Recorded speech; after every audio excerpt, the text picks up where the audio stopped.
Back at Busch Stadium, the Cardinals face elimination in Game 6. Rogers' relaxed Giants are humming along.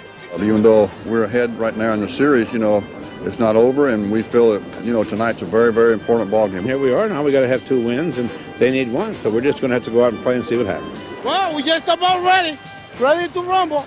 To take tonight's rumble, the Giants must get by Pena, Tudor, and the Cardinal faithful. Dave Dravecky starts for San Francisco.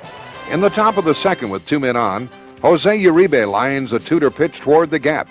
But Willie McGee makes a dazzling catch to save 2 runs and an extra base hit.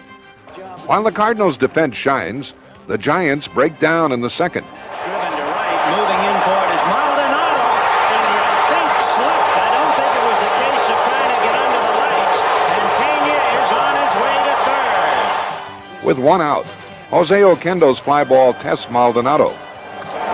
Fly ball to right field and pretty shallow to the line. Maldonado makes the catch, and Pena is going to come. The throw to the plate, he is safe. In the 5th, the Giants have 2 on and nobody out. Dravecky lays down a 2-strike bunt. Watch the play by Pendleton. He laid a poached egg, and the throw is just in time. The Cards still cling to the 1-run lead in the 9th. Ground ball up the middle, backhanded by her. The Cardinals are still alive. The Redbirds hang on 1-0 behind brilliant pitching from Tudor, Worrell, and Daly. The National League Championship Series boils down to 1 game at Busch Stadium. The San Francisco Giants making his way onto the field here at Busch Stadium in St. Louis for the biggest game of his life in what has been a magnificent comeback from a series of operations. The last time Hammaker was in the national spotlight, the '83 All-Star game, but he was touched for that Fredlin Grand Slam and was shelled. His All-Star manager, Whitey Herzog. And today, Hammaker, coming off a solid effort in Game 3 last Friday, hopes to beat Whitey and his Cardinals, but he must do it on the road, where he won only 1 of 9 decisions this season. Atlee will be opposed by Danny Cox, who made his first appearance tonight on the field just before 6 p.m. Eastern Time. Now, this past season, Cox able to make it back from a broken toe, the result of this drive off the bat of the Giants, Mike Aldrete. Cox, an 18-game winner in 1985, went 11-9 this season, and he's been a big-game pitcher October 1st. He beat the Expos in the division clincher, and he had great success in the '85 World Series and League Championship Series. So it will be Danny Cox and Atlee Hammaker in tonight's 7th-game showdown at Busch Stadium in St. Louis. We welcome you to the start of our prime time coverage. Hi, everybody. I'm Marv Albert. Giants and Cardinals getting together in game number 169 this season. The winner to go to the World Series. Lineup changes. Chris Spire starts at second base instead of Robbie Thompson. Mike Aldrete leads off, plays right field, while the Cardinals remain the same as last night. Recapping this series. In game number 1, it was the off-speed pitching of Greg Matthews subbing for the injured Cox that kept the Giants off balance. Matthews struck out 7 in 7 1/3. Game 2, Dave Dravecky allowed only 2 hits and a brilliant performance going all the way, allowing only 1 runner to get as far as second base. Dravecky blanked the Cardinals 5-0. Game 3 at Candlestick Friday night. The Cardinals' only home run of the series, rookie Jim Lindeman, putting it out to spark the Cards to a come-from-behind 6-5 victory. Saturday in San Francisco, Jeffrey Leonard hit his 4th home run in his 4th straight game, a league championship series record, as the Giants evened it up at 2 apiece.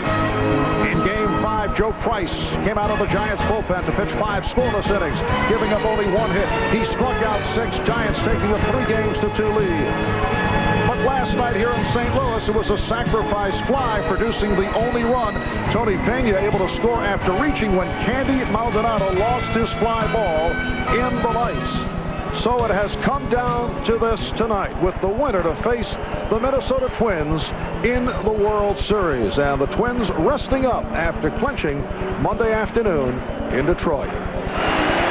Any pitch could be the last. Reardon has it. The Minnesota Twins are in the World Series.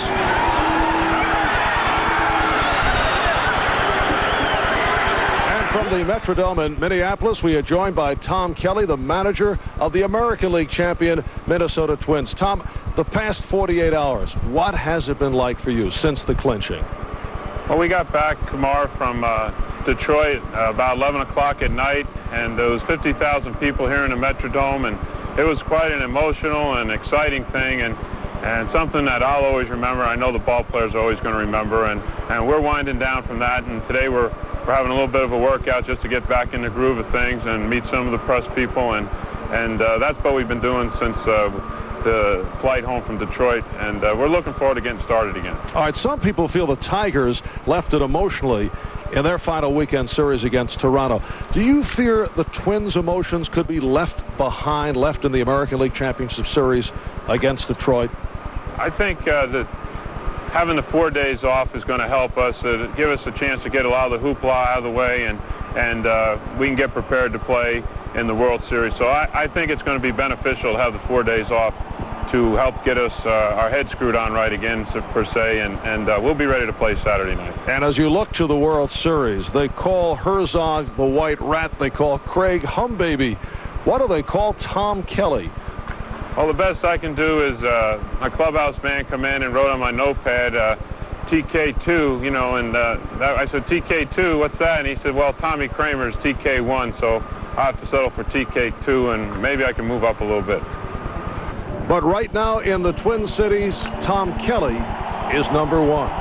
Marv Albert back in St. Louis. During the course of postseason, be it playoffs or World Series, there have been plays that have completely turned series around. Haunting type plays that will be long remembered in baseball lore, such as Mookie Wilson's ground ball to last year's World Series that went through the legs of Bill Buckner. Buckner, a solid 300 hitter, nevertheless will always be associated with that miscue. And Darrell Evans of Detroit, despite a remarkable season at age 40, will always face the stigma of being picked off by the Twins in Game 4, the key play of the Tiger-Twins series. And last night, Tony Peña's fly ball to right, lost by Candy Maldonado in the lights, leading to the only run of the game, leading to the Cardinals tying the series at 3. And Candy Maldonado has had a superb season, a career year with 20 home runs and 85 RBIs. Still will be asked about that play. What happened? It was like a nightmare. It was like one of the worst nights I ever had in baseball. I believe there's been occasions where all the outfield in baseball sooner or later will have had lots of ball under the lights, and unfortunately it's been the second time, once at home, but the one last night cost the ball game. Since last night, do you find yourself replaying it over and over in your head? I still do, and last night when I went back to my room, it was a little difficult to take it away.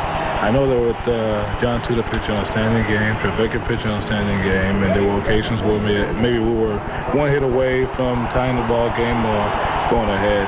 But that particular play at the end of the game, winding up 1-0. Did you sleep at all last night? I did. I went down home and I prayed to the Lord, and I said, Jesus, there's got to be something better coming up tomorrow. It can't be all this bad. I haven't been able to swing the bat the way I know I can swing the bat in this series, and that play is something I keep remembering. Did it bother you at all that you could not get another crack at it, and that Roger Craig went with the percentages, put up Mike Aldretti as a pinch hitter for you? Well, in that situation, I know I'm not swinging the bat pretty good, and it was a manager's decision to put the right man, and the best man he thought at that time was going to produce. You know, inside my heart, I wanted to have that last at-bat because I figured it could have been the last at-bat that something could have happened. You were quoted as saying you guarantee a victory tonight? I guarantee a victory tonight.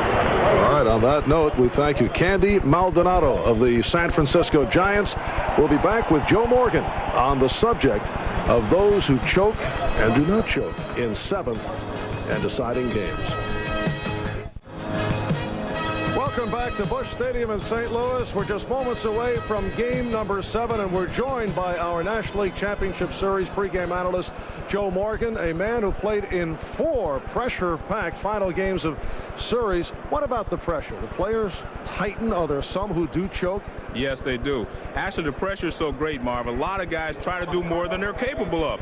What they end up doing is trying to do it all with one swing of the bat, and they forget about the team concept of playing the game. Is it a matter of some players trying to avoid embarrassment? Right, I think that's the case. Instead of playing to be the hero, they're playing not to be the GOAT. Instead of playing to win, they're playing not to lose. Did you ever choke? Yes, I did, against Don Drysdale my rookie year, but fortunately I had a lot of other opportunities and I was able to come through. All right, how do you see the managers handling things tonight? Well, I think the toughest thing for the managers to do tonight will be not to play the percentages. Percentages are great over a 162-game schedule. They hold up. But in a one-game playoff, you have to throw them out the window, manage aggressively from the first pitch until the last. You have to go after it. All right, it will be Atlee Hammaker going against Danny Cox. Seventh and final game is straight ahead. We're set now for the playing of our national anthem. Let's go to Cardinal Public Address announcer John Hewlett.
For Game 7 for the National League pennant.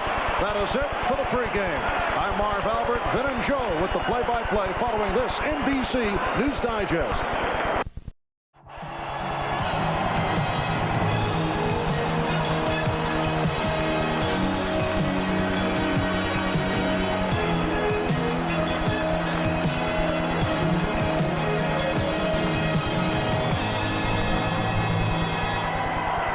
Everybody, I'm Vin Scully along with Joe Garagiola. Welcome to Busch Stadium in St. Louis. And after 168 scuffling games, it has come down to this. And I tell you, very few people would believe we would have a Game 7, but last night's was probably one of the best games I've seen. Whitey Herzog is batting .500 in the hope department. He was hoping to get to Game 6 and use Jack Clark, but he does get to Game 7 and get the man he was hoping to be there, the fellow who missed opening day, and that would be Danny Cox. He took the hard way because he started out by saying Cox will open up so I can have him 1, 4, and 7. Of course, he had the stiff neck, but here he is in Game 7. Then there's so many things you could talk about, but I think that last night we saw why this ball club is built for this ballpark with the defense. Indeed, we saw a great play by Willie McGee, Terry Pendleton on the bunt, Vince Coleman cutting down Melvin's base hit. Meanwhile, when you look at the pitching staffs, Atlee Hammaker 1-8 on the road this year. He'll be backed up by a well-rested Mike Krukow. Even Rick Rushell can be seen, and perhaps the fellow we've really been looking for with the game on the line, Scott Garrels. I think we might see all of them. I say that because I think at the first sign of trouble on either side, you go for everything. I mean, they may even take Gussie off the Clydesdales if they get in trouble. And should there be any trouble with Danny Cox, remember, you have a very well-rested Joe McGrain before you get to the bullpen. Well, we'll get to the starting lineups. We'll have all the pregame stats and stories for the showdown at Busch. All coming up right after this.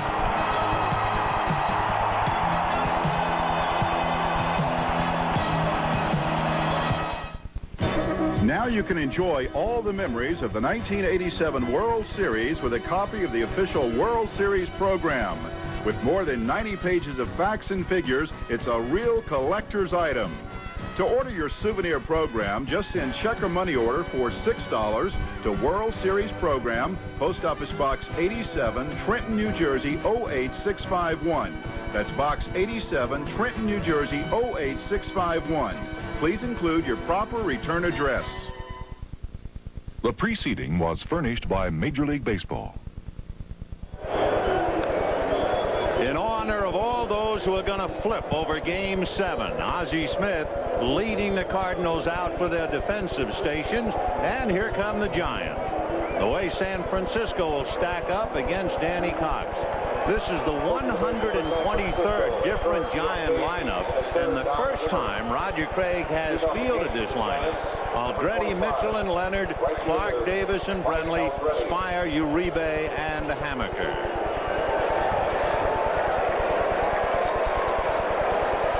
There's the defense, the same as it was. Pena behind the plate, Cox the pitcher. Danny Cox, the loser in his other appearance, working on 3 days rest, and Mike Aldretti, ball one. It was Aldretti on the 9th of July who hit a line drive that fractured the right foot of Danny Cox. Pitching on 2 days rest, he's done that twice this year, and he won both times. In fact, the clincher against Montreal was on 3 days rest. Ground ball to Tommy Hurd. One down.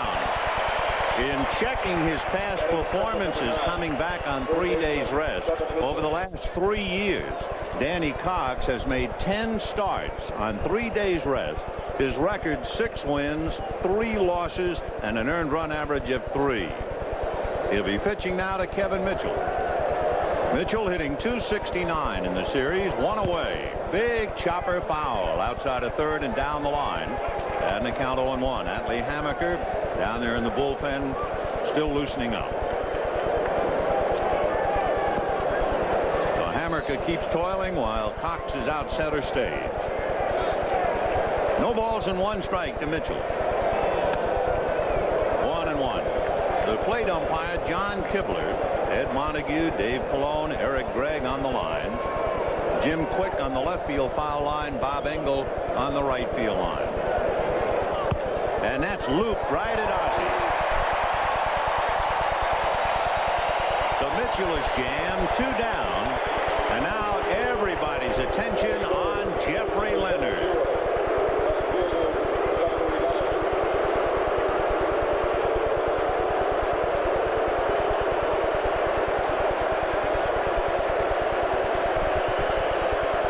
Leonard hitting .400 with 4 home runs, 5 RBIs.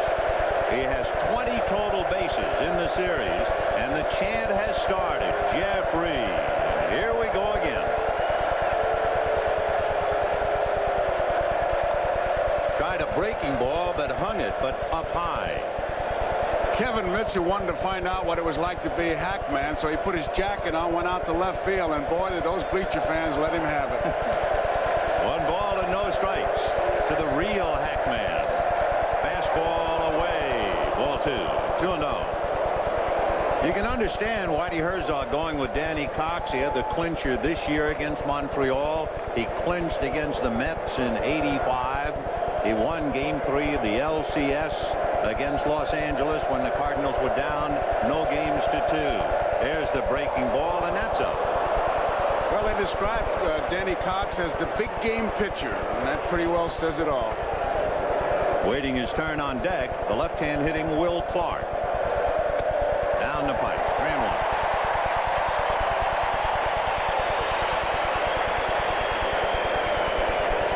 3-1. Interesting sideline to tonight's telecast. The San Francisco Giant employees are watching the game in Candlestick Park. That's a change banged into left field for a base hit. A 74-mile-an-hour straight change, and Leonard singles, and the batter will be Will Clark. A 3-1 pitch. He was going to give him something beside the fastball, and Leonard was ready for it, waited on it, which is what batting coach Morales was talking to all his hitters about. Wait on that ball. Will Clark hitting .381 in the series with a home run and 3 RBIs. Followed by the switch hitting Chili Davis. Leonard held on by Lindeman, and there's a chopper right to Lindeman. He's on the bag. No runs, 1 hit, and a man left. And at the end of half an inning, the Giants nothing. Cardinals coming up. the Cardinals offensively in Game 7. Vince Coleman in left field with Ozzie Smith and Tommy Herr.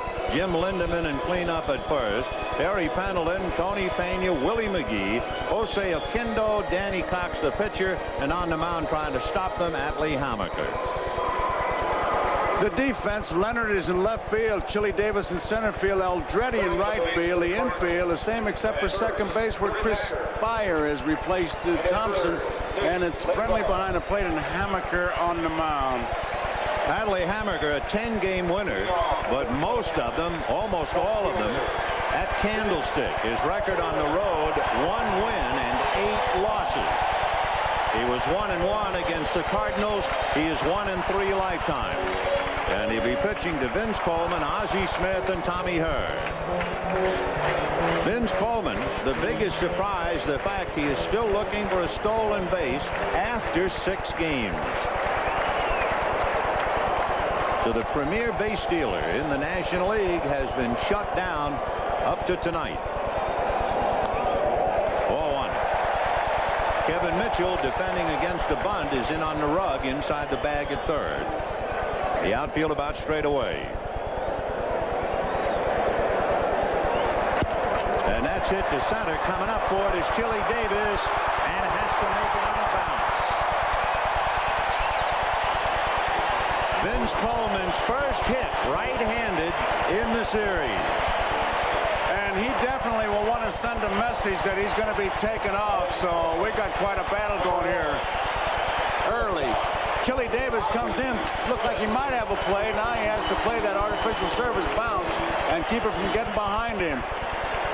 Remember, Atlee Hammaker has had a lot of trouble with opponent base running.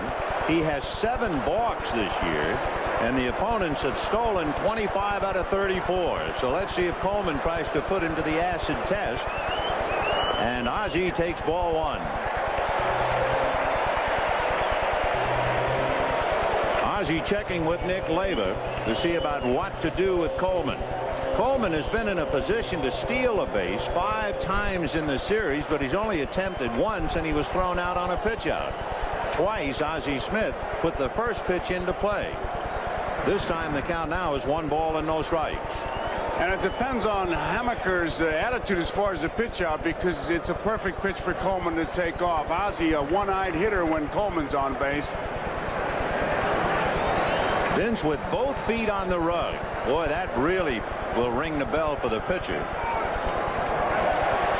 2 balls and no strikes. You can really see what Coleman does to a defense. Friendly dropped the ball. Both Uribe and Spire going over to cover second base. He's the jumper cable on his ball club. No question about that. Vince Coleman trying to lead the Cardinals to get the jump. And 2 balls and no strikes to count. Both feet on the rug again.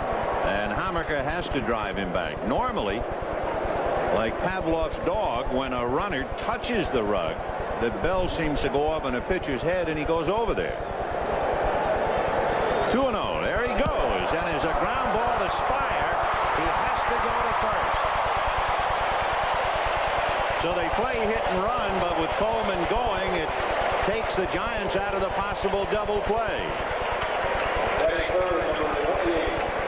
It looked like he had such a big jump. I doubt very much if Friendly would have been able to get him at second base, but when you put the play on, it's Ozzie's job to get the bat on the ball, and he did that. Look at him. I'm a little surprised because Whitey has wanted the Cardinals to run. He has posed the question, I don't know why they're not running, and yet when he had the opportunity to run him, he put the hit and run on. I couldn't agree with you more. I thought it would be more a straight steal, but what he's trying to do, obviously, is to get on that scoreboard first and then just rely on everybody on that pitching staff. Tommy Herr with Coleman at second base, and he's always a threat to steal third. Strike.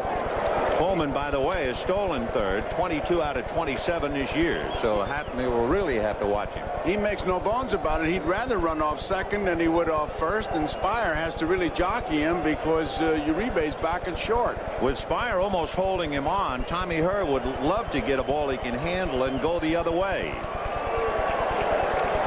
0-1 the count to Tommy Herr. Struggling in the series, hitting just 182. Whitey Herzog mulled over the possibility of switching Herzog and Pendleton and decided no.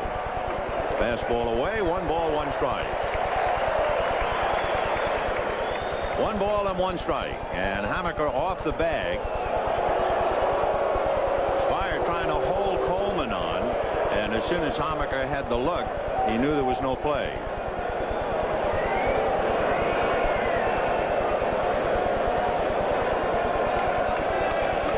If you're the hitter and you see the second baseman on the bag, I guess you have to believe he's going to work the ball inside to you. He's got to. You got to be looking for that ball, because if he just taps it out that way.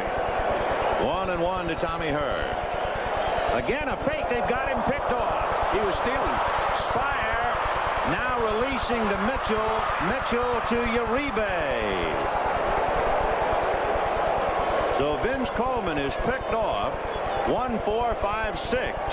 And you have 2 down in the first inning. That is Rule caught stealing, so he's 0 for 2. You can see he was going to steal, and the throw, Spire's so close. The Giants almost messed the play up, because right now he should just charge him and make the tag, and it looks like Coleman might get out of it. Uribe makes the tag. Boy, that's a big, big, big lift for the Giants, because it looked like the Cardinals had that thing called momentum going for them. So Coleman had the chance to be a catalyst and make something happen. He didn't make it on a steal. They played hit and run, and then when he's thinking steal, they pick him off. Busted bat, ground ball to short. Uribe with time takes care of it, and that's that. A base hit and nobody left, and at the end of an inning, a frustrated Vince Coleman going back to work. No score.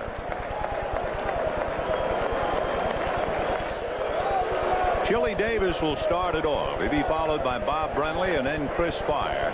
Second inning, no score. Fastball, a comeback. 1 down. They'll not be able to pull that ball, Vin. It's a good sink on that outside part of the plate. He's going to have to go with it. If they do that, it'll be ground balls either right back to Cox like this one, or to the second baseman. You can see it tail away. He cuts it and sinks it. And there's no way you're going to pull that ball. We'll see what kind of a pattern might be developing against Danny Cox. Remember, Jeff Lennon went 3 balls and no strikes, then 3 and 1, and got a changeup for a base hit. The next 2 hitters have each hit the first pitch. So let's see what Bob Brenly does. Second inning, no score, 1 away. Dollar he takes. Ball 1. I don't know if he was taken or was just out of the strike zone. He should have been taken. Let's put it this way.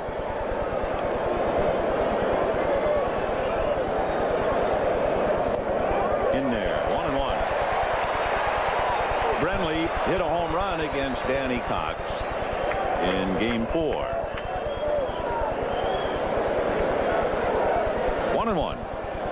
And another one. 1-2. Good fastballs. And spotting it well. Keep that ball down. This ground ball pitch.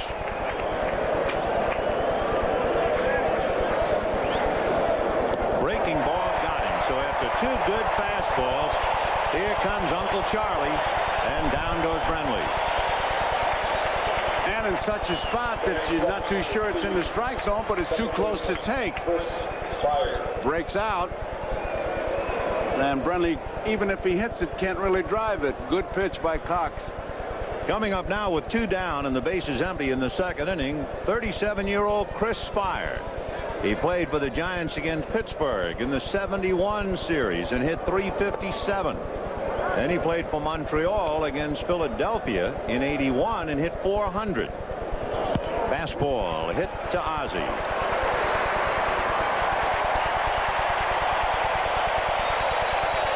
So the Giants go quietly, and at the end of an inning and a half, no score.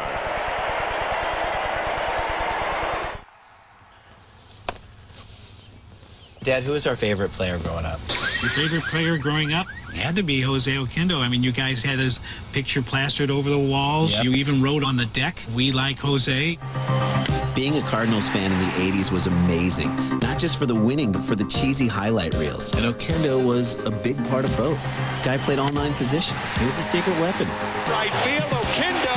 What a play by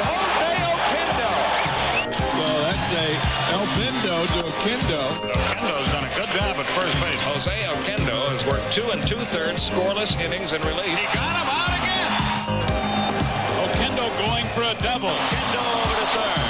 Here comes Oquendo to score.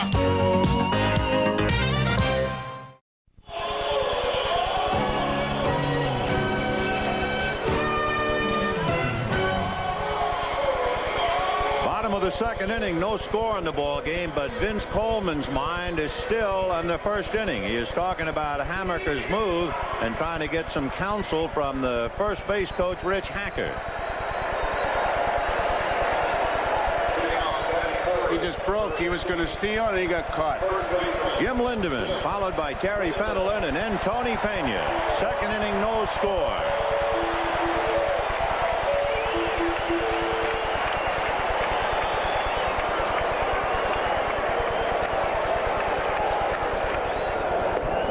Strike.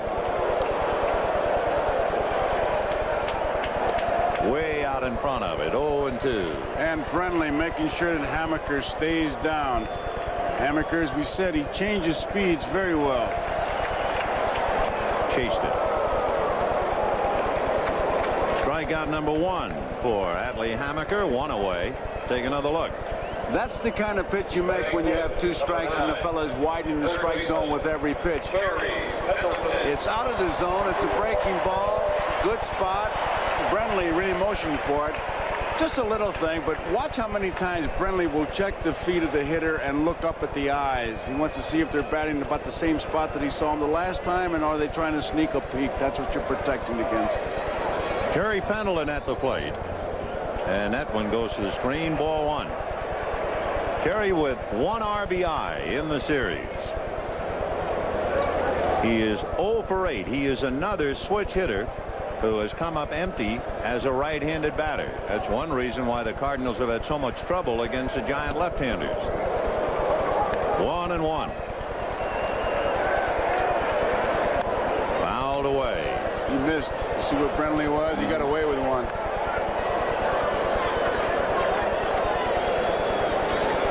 Atlee Hammaker, who of course got headlines because he served up the grand slam in the All-Star game, and that's just another sideline thought about this. The winning manager of this game will be the All-Star manager next July. 2-2. And that's banged into center, base hit.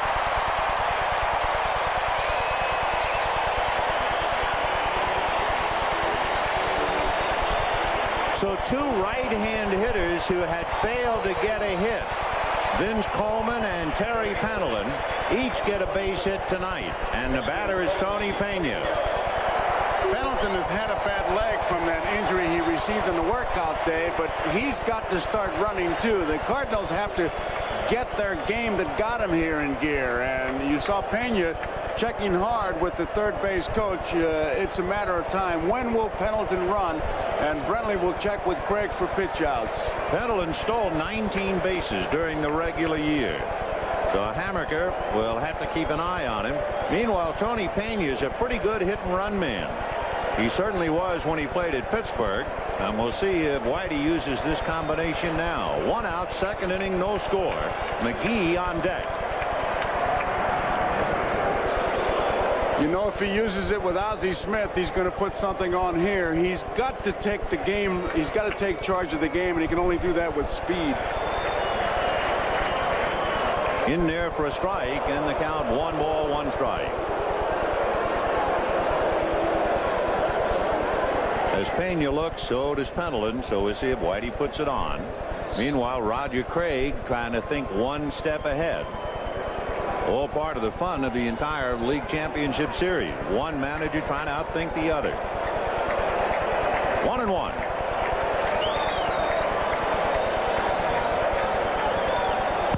And there's a ground ball into right field. Base hit. Pendleton is being waved to third.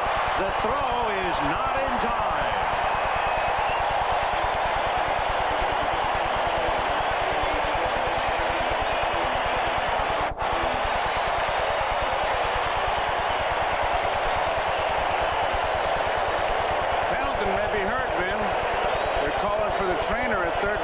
comes Whitey. When he got near second base, even though Leyva was waving, suddenly Pendleton was laboring. And I think he had to make up his mind, am I going to try and keep going on the bad leg? So I assume just about as he got to the bag at second, he felt the twinge. In fact, when I looked at Leyva to see he was waving him, I then saw Pendleton hesitate.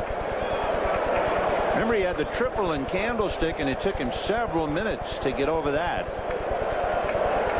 And obviously, he needs all the time he can get right now. Immediately in the Giant bullpen, left-handed Joe Price begins to loosen up. The Hammaker in a jam, and of course, there's no way to wait tonight. Let's take another look at Terry Pendleton. He sees the come-ahead sign.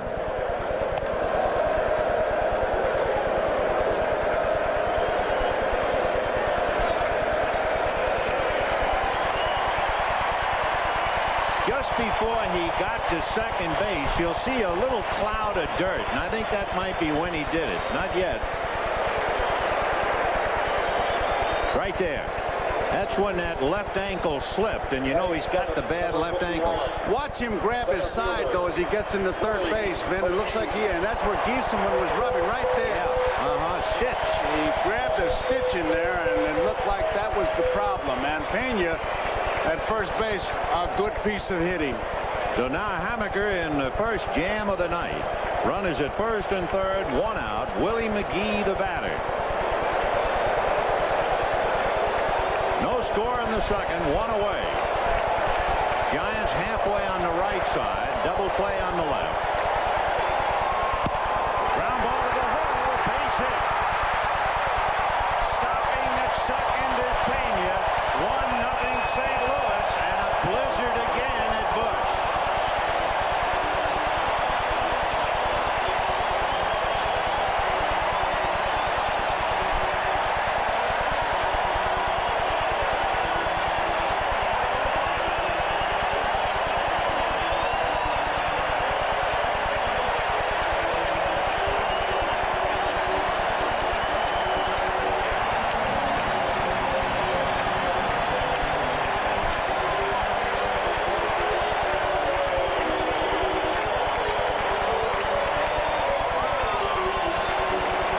Maldonado, who was victimized on that ball lost in the lights, can only sit and reflect tonight.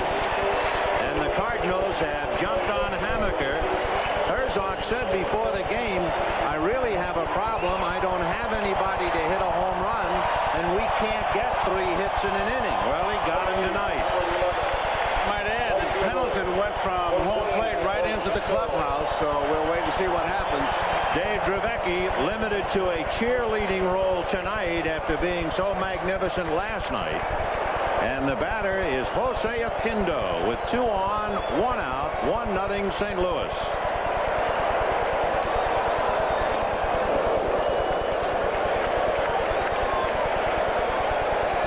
Oquendo with 1 hit in 10 at-bats, 1 RBI. He got the RBI last night. Remember that little fly ball to right field for the only run in the game. You have McGee at first, Pena at second. 4 hits for the Cardinals and a 1-0 lead.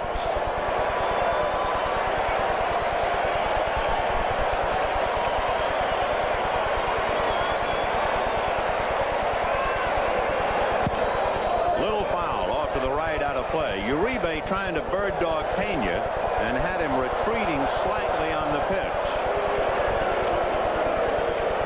They'd like to have him break him back, so on the base hit you got a chance to get him at the plate. That's the effectiveness of throwing the ball and trying to pick people off. It isn't just to get the out. If you do, that's great, but you got to try to keep it close. That's the key. Kelly Downs has joined Joe Price in the Giant bullpen. 0-2. 2 strikes. Kelly Downs, the inside man. Interesting when you look at Roger Craig in his bullpen. You know, Whitey Herzog came into the series with 8 pitchers. Craig really set a record. He came in with 10 pitchers. I can't imagine a manager coming in with 10. but Roger did, and his 10th man was Joe Price, who wound up pitching that magnificent relief job at Candlestick Park. 1-2. And it gets away from Brenly, and the runners move up.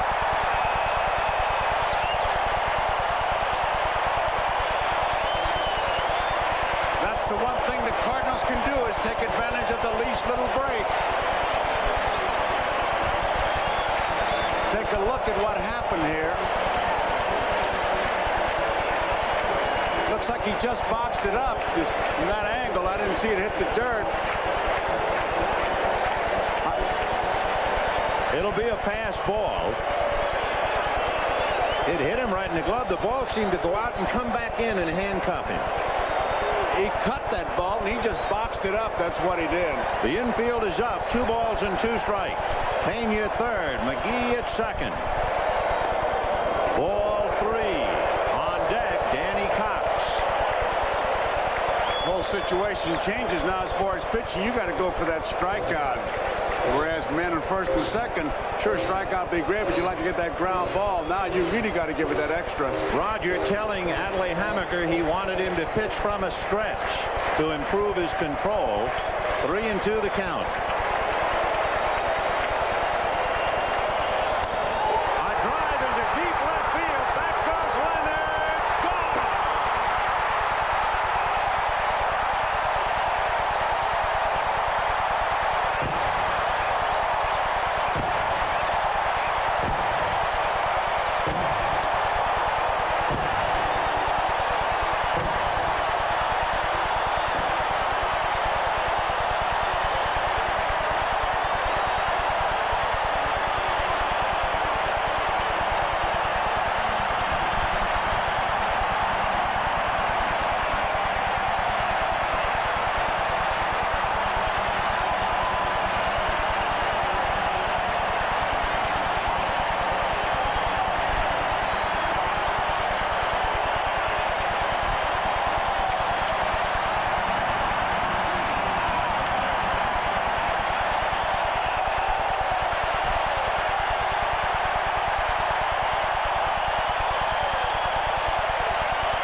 St. Louis. There's a sidebar to that story as we look at O'Kendall before the game, and there's Hammaker's reaction.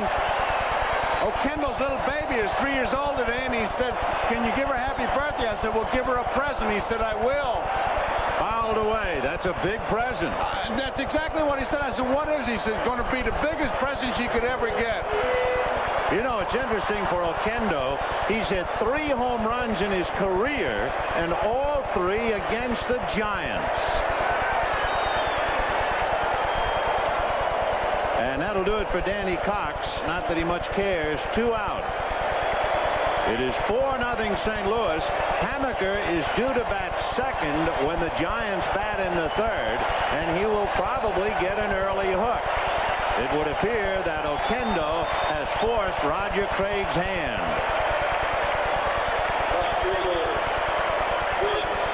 So Craig wanted Hammaker to throw a strike, told him to pitch from a stretch.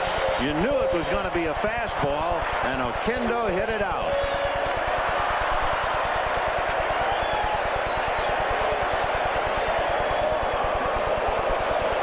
Coleman singled in the first inning and was picked off second base.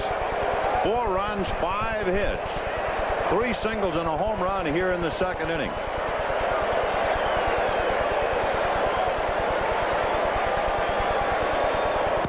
Line down the left field line, foul, and Joe Price had to back off.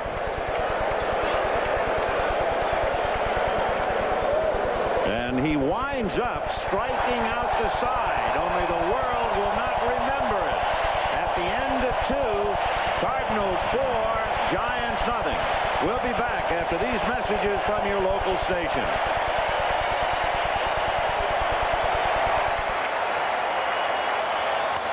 A drive into deep left field. Back goes Leonard. Gone!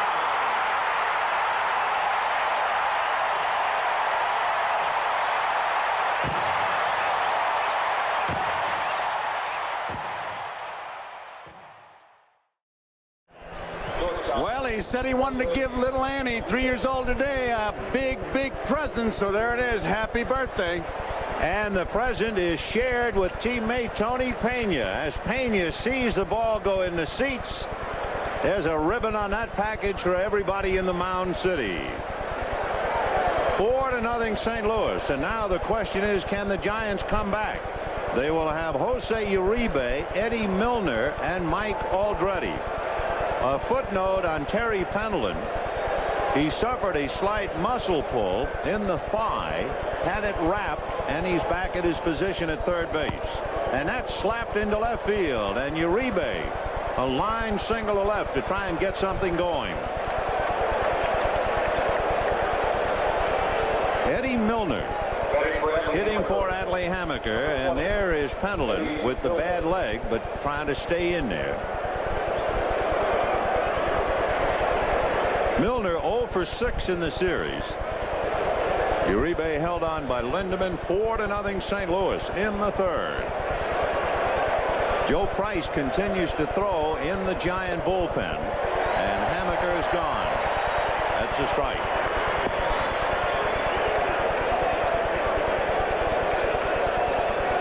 As the Cardinals have come alive with the bat tonight, it points up the fact that the Giants have been dead in the water. But there's a line drive single to right to put runners at first and second, and nobody out. The Giants have not scored in their last 15 innings. So back-to-back singles, and Mike Aldrete coming up. And the thing Pena's out there talking about is you can't get out of your game plan because you got a 4-run lead. You can't just go out there and say, hey, throw strikes and don't walk anybody, because we're only in the third inning. You've got to stay in your game plan and pitch like the bases are loaded. Mike Aldrete, who hit over 320 during the regular year and is just 1 for 7 in the championship series. Ground ball to Lindeman. He goes to Ozzie Smith, back to Cox, double play.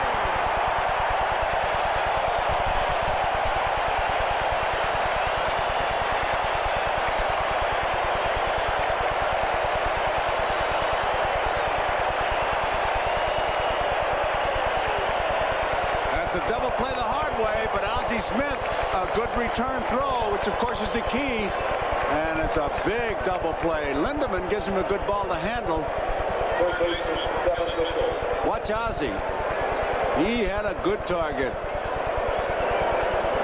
Very close. In fact, Cox made it close by going into a crouch. A good first baseman would have stretched out, utilizing his size, and not made that so close at all. If he reaches out with the glove, he does make it much easier. He made it close by not only going down, but keeping the glove close to his chest. You got to reach out if you're going to get down like that. So Uribe is at third with 2 out in the third inning. Cardinals 4, Giants nothing. Giants cut by their own sword. Their favorite defensive weapon, the double play. 1-1 to Kevin Mitchell, who lined out to Ozzie Smith in the first inning. 1-2. You talk about momentum in a game. The Cardinals jump out with 4. The Giants try to come right back with a couple of base hits. Now, if Aldrete's double play is followed by an out, the momentum really comes back to St. Louis. You got to stop those guys. You can't let them score when you've had the scoring inning. And the Cardinals with 4, this is when Cox has to shut them down. So this is a big time at bat for Kevin Mitchell. 1-2. Breaking ball just missed. And did you see Cox? Did he ever want that? He looked like a bowler trying to get extra body English on a strike. Just missed. It's an overhand curveball. It completely fools Mitchell, and he thought it dropped in. Kevin started to swing at that ball, held up. And Cox really wanted that one. 2 balls, 2 strikes. Ball 3. On deck, the ever-present Jeffrey Leonard.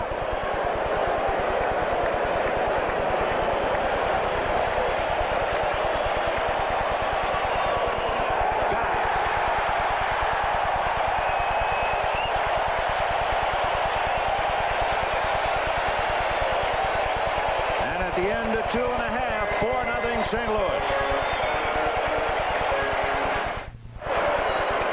Joe Price, the 10th man on the Giant pitching staff, who was so magnificent in Game 5 at Candlestick with the one-hitter, now comes in with his club down to the Cardinals 4-0. And Ozzie greets him with a drive into left, base hit. Leonard trying to cut it off, and Ozzie will hold on. Oh, tremendous play by Jeff Leonard. He holds him to a single, much like Vince Coleman, and with a great throw, I mean, all the way on the fly, Leonard keeps that double play in order. That ball marked two-base hit all the way, but Jeffrey Leonard really makes a fine play getting over there.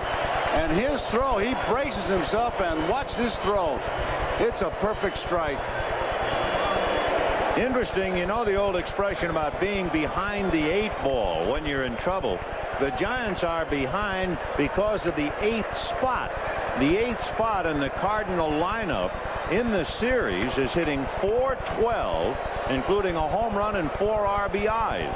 And that means the 8th spot occupied by Tony Pena, Tom Lawless, Kurt Ford, and Jose Oquendo.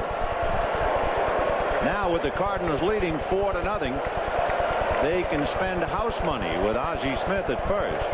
He was going to the bag on that pitch.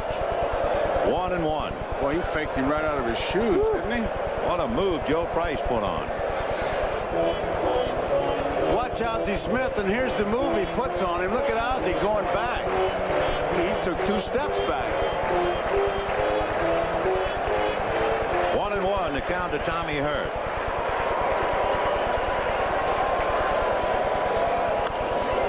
Late on a fastball. 1-2.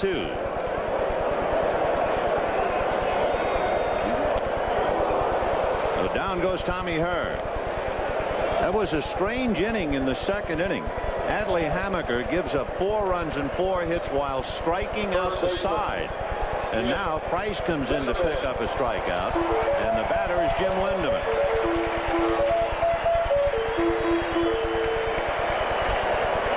Lindeman struck out. He was the first man to go down on strikes in that 2nd.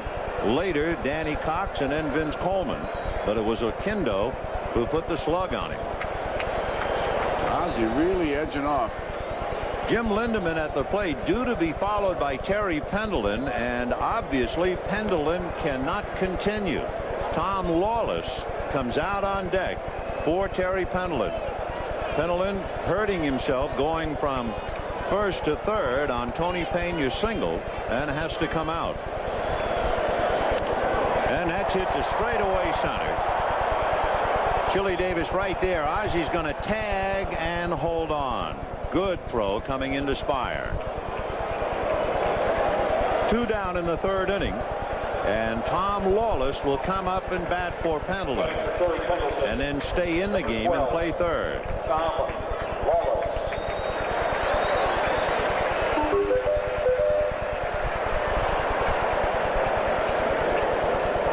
Tom Lawless during the regular season had 2 hits.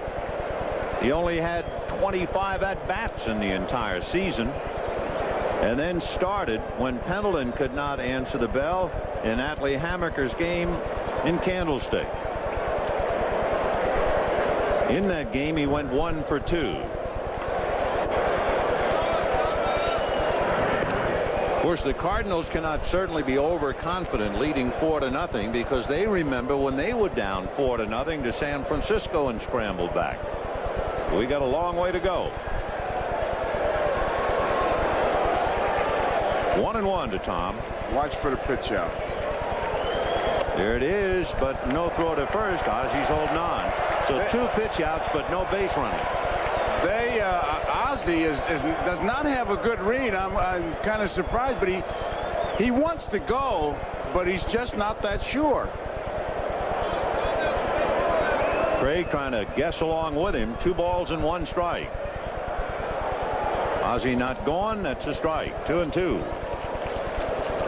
Oh, I've said it before only because people before me said it. Speed does not go into a slump, and it disrupts. You got it. You disrupt. And the most disruptive force tonight, a home run from a least likely quarter, Jose Oquendo. That's hit to center. Chili Davis coming up, base hit, and when the ball is fouled doubled. Ozzy's going to third. The throw. He's in there. Down to second goes Lawless.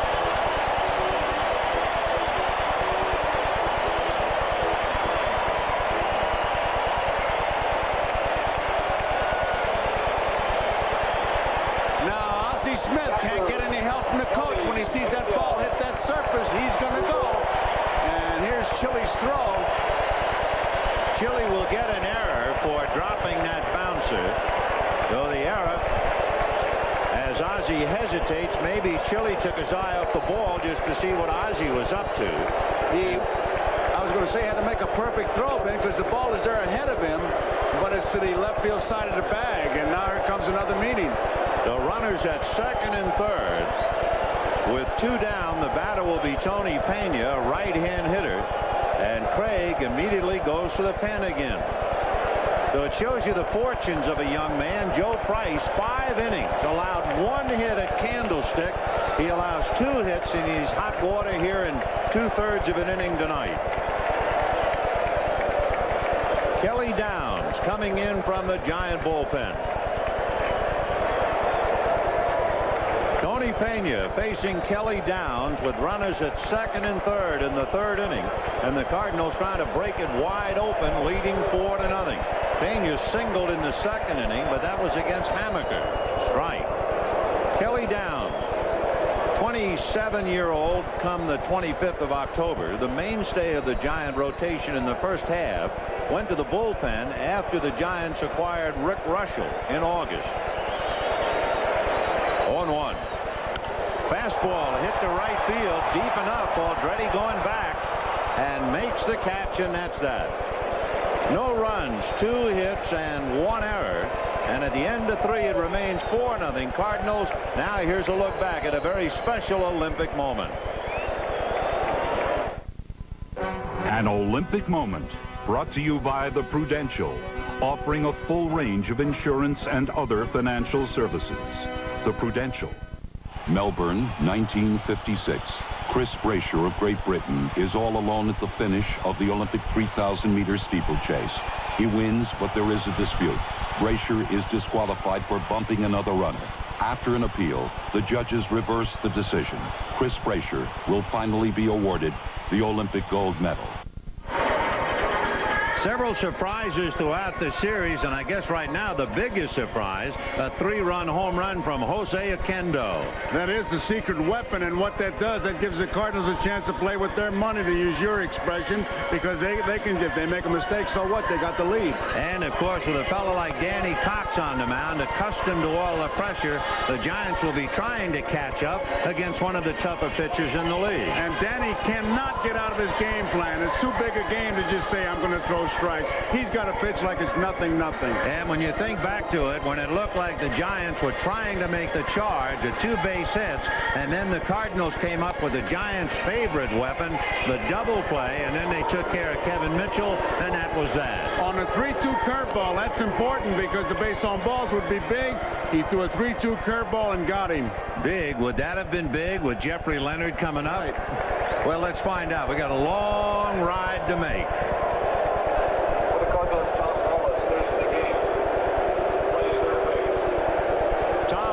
Now at third base for the injured Terry Pendleton, and Jeffrey Leonard will start it off for San Francisco.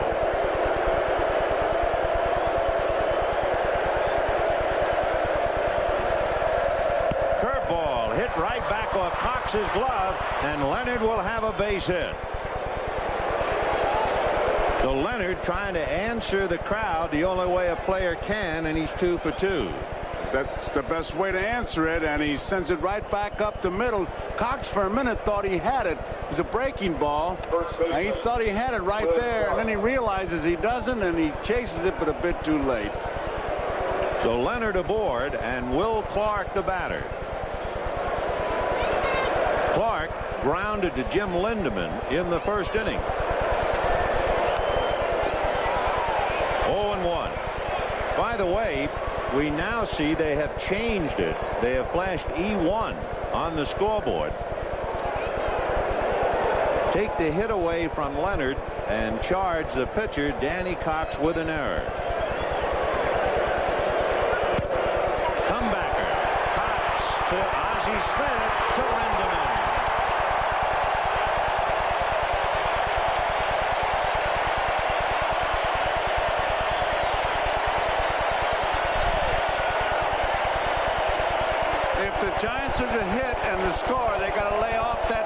can't try to pull it.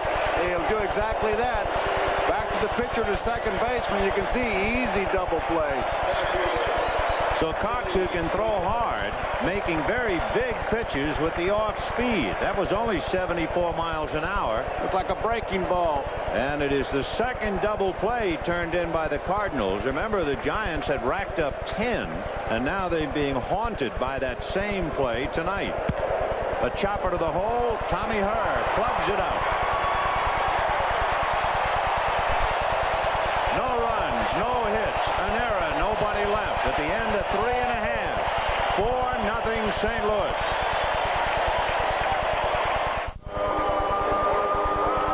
Here's a double play, but watch what happens here when Leonard goes into his slide. He comes up, look at his left elbow, and now Ozzie doesn't like that, and he says something, and it's something about next time.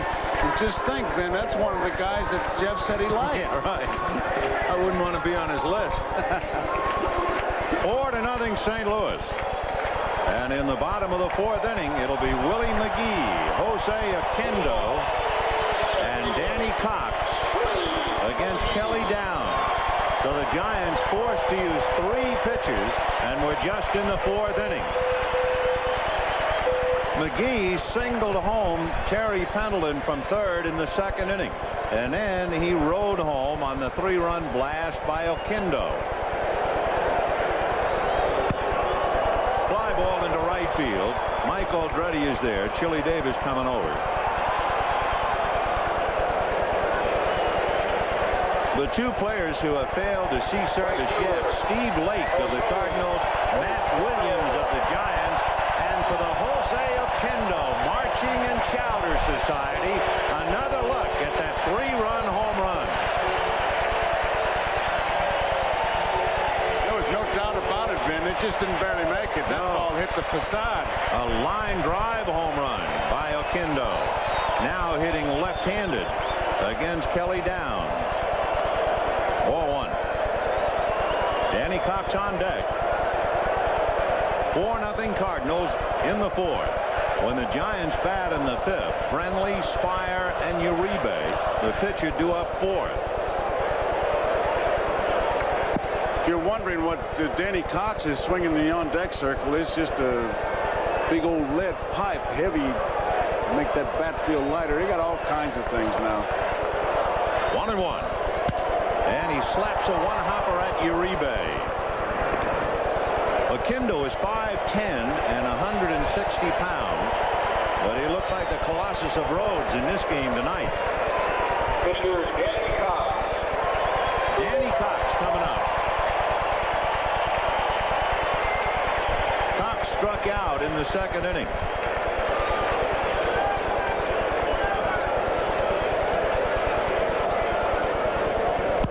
And he promptly bangs it to center, base hit. Chili was thinking of throwing to first, but Will Clark was down the line.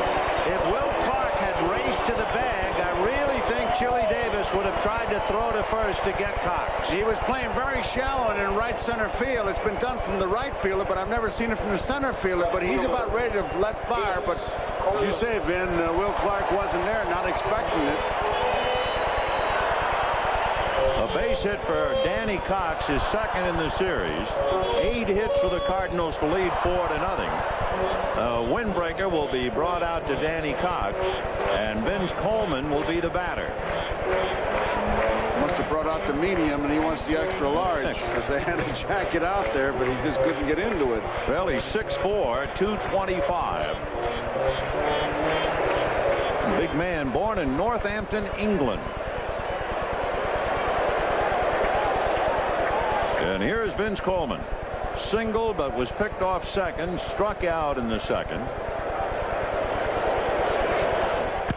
Check swing and a roller to the right side to Spire, who takes care of Coleman. So no runs, 1 hit, a man left at the end of 4. 4-0 St. Louis. And we'll be back after these messages from your local station. Now you can enjoy all the memories of the 1987 World Series with a copy of the official World Series program.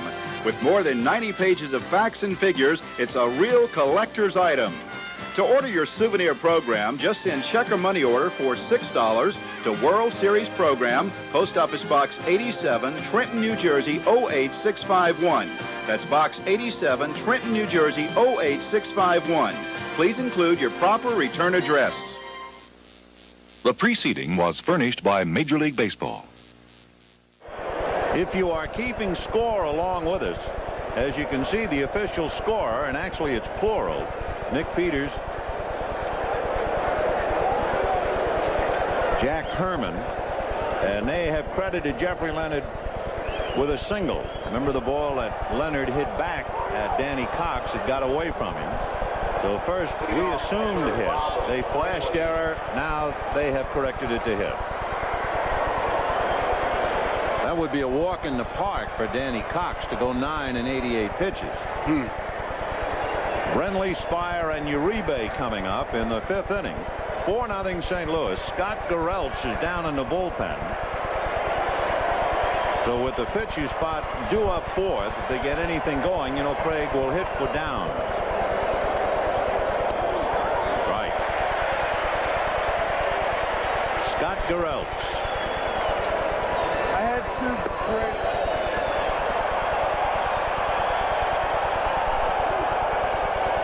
One ball and 2 strikes. The 2nd inning last night, the Cardinals scored 1 and made it stand up. In the 2nd inning tonight, the Cardinals scored 4, and the Giants trying to recover. Hit up the middle, hits the mound, and fights its way through into center field. So the leadoff men have tried to come back. Uribe single to open up the 3rd, Leonard single to open up the 4th, and Brenly singles to open up the 5th. There's a case of trying to hit that outside corner, but if you're going to miss out of the strike zone. He missed towards the hitter, Brenly, who jumped on him and gets a base hit. Chris Spire grounded to short in the 2nd inning, playing for Robbie Thompson. A slumping Robbie Thompson, and Spire getting the spot. Fastball and chopped to her. He feeds Ozzie, who throws to Lindeman. The 3rd double play. And what an amazing pivot Ozzie Smith comes up with. He jumps straight in the air to get away from the slide. Watch the pivot by Ozzie Smith. It handcuffs her. Now watch what he does here. Straight up. Interesting, too, you can remember the signs in San Francisco that said Ozzie turns flips, Uribe turns double plays. And tonight, Ozzie has answered those signs as the Cardinals have come up with 3 double plays, and he has been the middleman in all 3. That was sensational because Brenly really thought he was going to take him out, and he had a good chance, but all of a sudden he just jumped straight in the air. Jose Uribe with 2 out in the 5th. Brenly gets in close enough. He thinks he's going to take him out, but look at here. Great play and a fine stretch at the other end by Jim Lindeman. So 2 down. And a line drive base hit to center. So the Giants have been frustrated tonight by their favorite weapon all year long. The double play bailed them out. The double play got them here. And it would really be ironic if it is the double play that sinks them. Here comes Robbie Thompson to bat for Kelly Downs. The Giants have 6 hits in 4 2/3 innings, but the Cardinal infield has been sparkling. He hits one in the air to shallow right. Oquendo is there. No runs, 2 hits, 1 left. And Ozzie Smith, the man of the moment, as the Cardinals lead 4-0.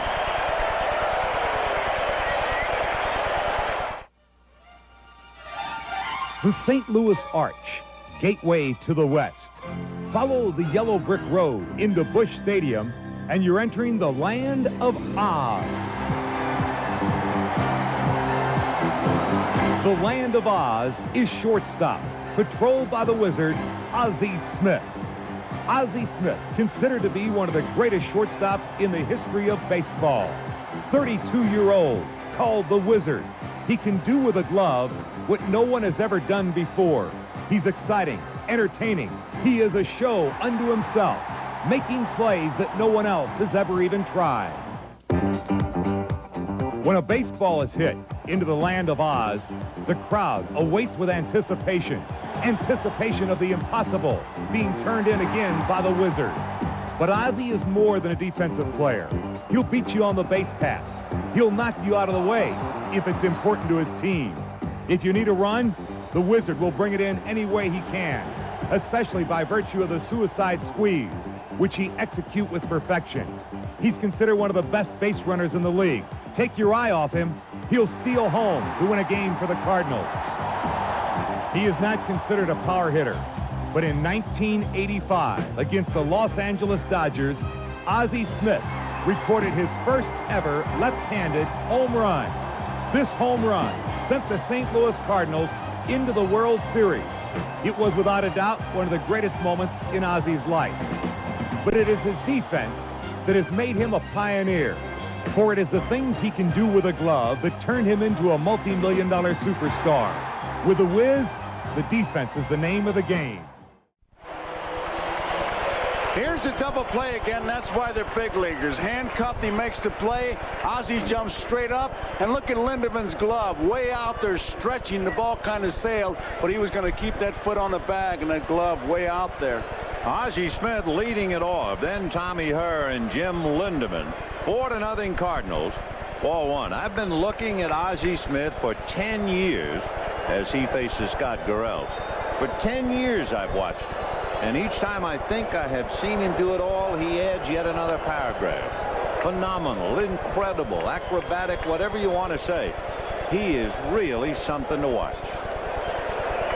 Well, Uribe's had a great series, and Uribe himself says Ozzie's the best. Yep. Fouled away. Down the line, 1-2. I tell you, baseball fans are blessed with the great shortstops that are around. Fernandez of Toronto. Oh, yes. Oh, a lot of good ones. But he is so acrobatic. He is so spectacular. There isn't anybody quite like him. Little chopper foul. Osborne Earl Smith. Got him. Looked like the split finger. Garrels throws it very hard, and that's one of the things that Roger Craig likes about him. Had a finger injury, and it affected his delivery on the fastball, but certainly doesn't bother him with that split finger. Had to be. Look at that thing, just a whoop, drops straight down.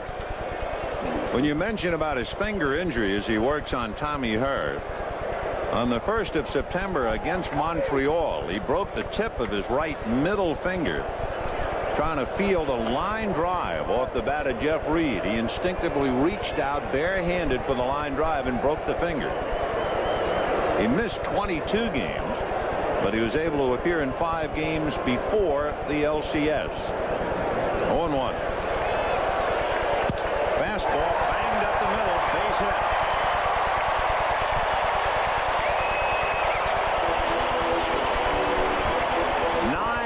For the Cardinals, at least one against every Giant pitcher. So Tommy Herr is 1 for 3, and Jim Lindeman, who was the only Cardinal in the starting lineup without a hit. Everybody else with 1, including Danny Cox. Breaking ball line, great play by Mitchell. Otherwise, that's down the line. So Lindeman is prevented from joining the club on a great play by Kevin Mitchell. That's been one of the big, one of the pleasant surprises is the way Mitchell has played third base. He says he prefers to play the outfield, but I tell you, he has really done a job at third base for the Giants.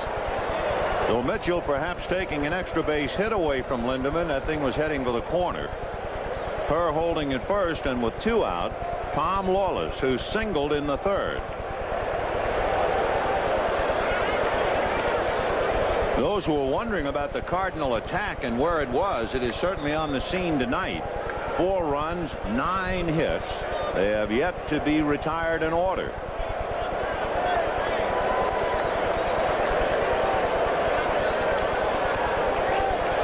2-0. Talking before the game, they were talking about games that they won. 6 hits and they won a doubleheader against Montreal. They made 9 hits and won 3 games.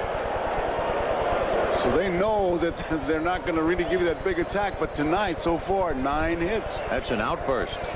And especially only to the 5th inning. Right. 2-1. Her a very good base stealer. 19 out of 23 during the regular year. Ball 3. 3-1. Bradley doesn't believe it. Well, we'll see if they play run and hit. 3 balls, 1 strike. Where the hitter is not obligated, of course, to swing at ball 4. Yep, they do. And there's ball 4. The run is at first and second with 2 out. And Tony Pena coming up. That's the first base on balls given to the Cardinals tonight.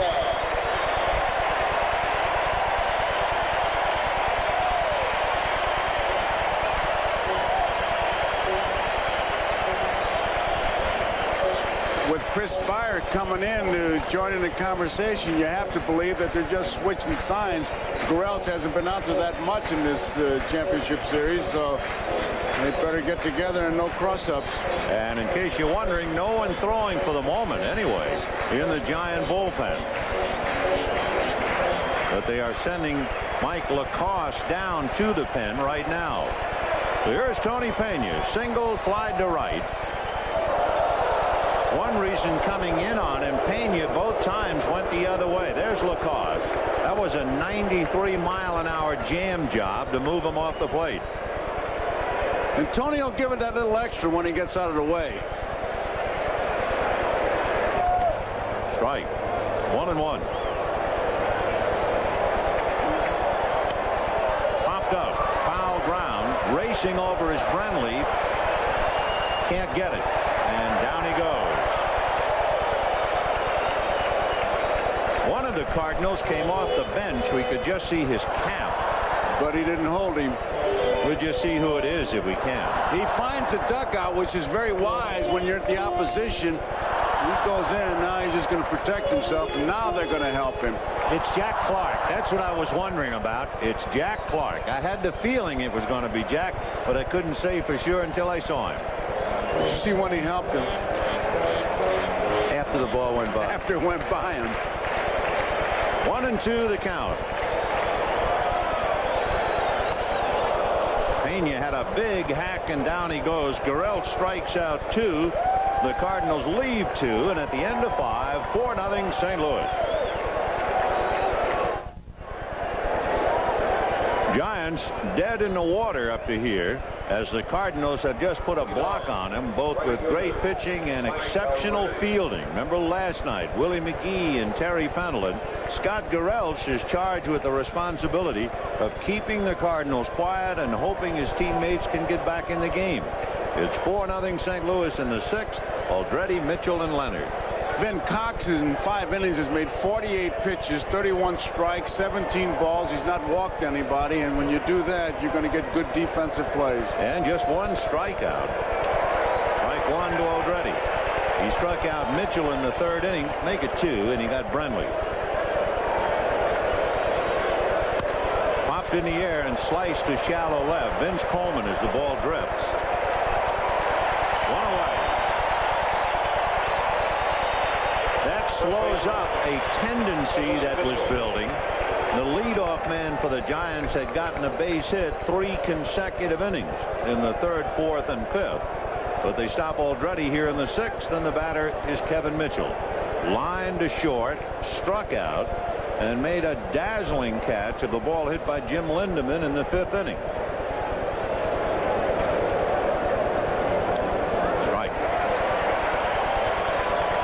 Was a big strikeout of Mitchell. That was in the 3rd inning when he thought he had him struck out with a curveball, called the ball, and he came back 3-2 and threw a curveball to get him. Now he starts him with a fastball, and Kevin's still saying no, no way.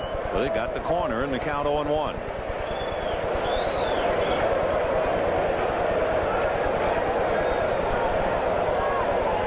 So he tried it again, but missed. 1 ball, 1 strike. In there.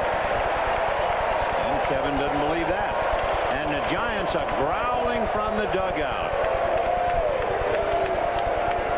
It just brings to mind what the great Ted Williams always talked about. There are 3 strike zones: the pitchers, the umpires, and yours, and you better know all 3 of them if you're going to play. And Jose Morales. Jose, the hitting coach for the Giants, hollering at Kibler that the pitch was too low. And he's thrown nothing but fastballs so far. 1-2. And another fastball got him.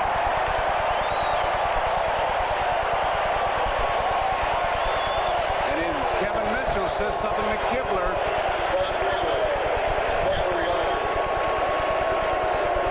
So with 2 out, the batter is Jeffrey Leonard.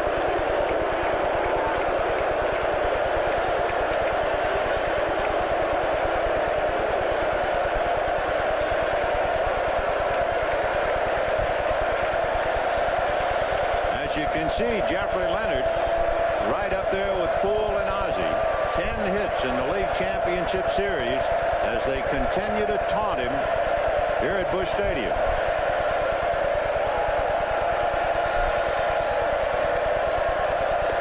Breaking ball. So after all the fastballs to Kevin Mitchell, he started him with a curve.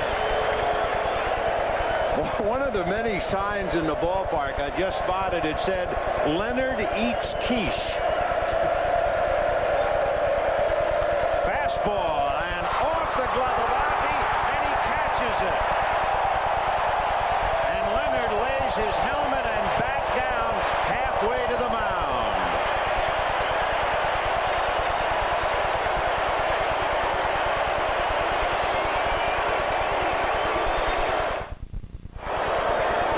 Here's the double play in that 4th inning when Leonard was the front end. He upends Ozzie. Now Ozzie says something and then says, "Next time." Well, the next time was that play he made. Meanwhile, Willie McGee drives it in the alley and left center to the wall. McGee is into second. He's going to hold there. Uribe throws back to second. They got him to Will Clark. Willie got really lulled into a sense of false security, not realizing that Clark was behind him. He makes a big turn as if he's got ideas to go to third. Leonard gets it to the relay man, Uribe. Uribe looks for third, sees no one, then sees McGee rounding the bag, and look at Clark. And Eric Gregg was the third base umpire who called that play. Watch how far around second he goes. He doesn't realize Clark's behind him. Now he sees him, but it's too late. Good hustling by Will Clark. And the pitch to Jose Oquendo, a strike. 0-1. We're in the bottom of the 6th. The Cardinals 4 and the Giants nothing.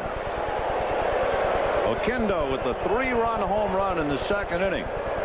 The biggest swing of the night. A drive into deep left field. Back goes Leonard. Gone. 4 runs, 10 hits for the Cardinals. No runs, 6 hits for the Giants.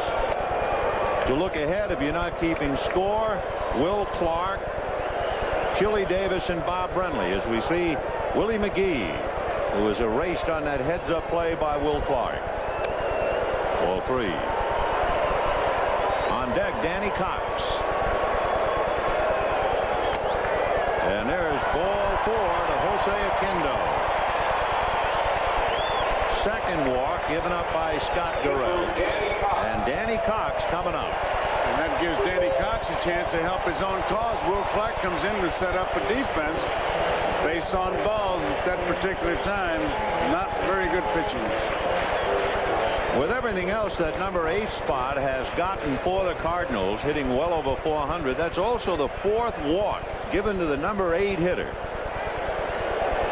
Danny Cox struck out and singled. And of course, you don't wait. If Gureltz gets into any trouble, Craig will have to make another change. Will Clark throwing to Spires. So the sacrifice works. Oquendo takes second with 2 down. And the batter will be Vince Coleman. Mike Lacoste and Craig Lefferts throwing now in the Giant bullpen. Lefferts, the left-hander.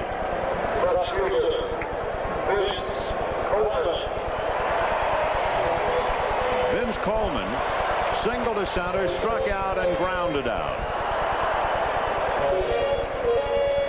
4-0 Cardinals, bottom of the 6th. Right.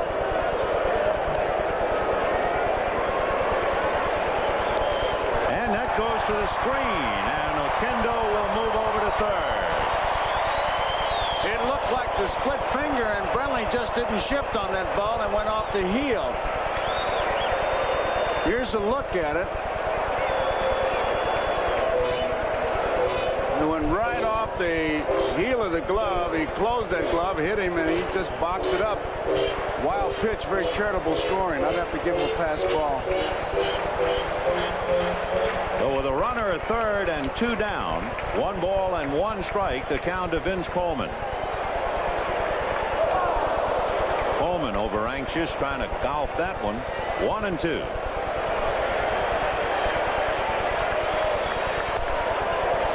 Two balls and 2 strikes to count.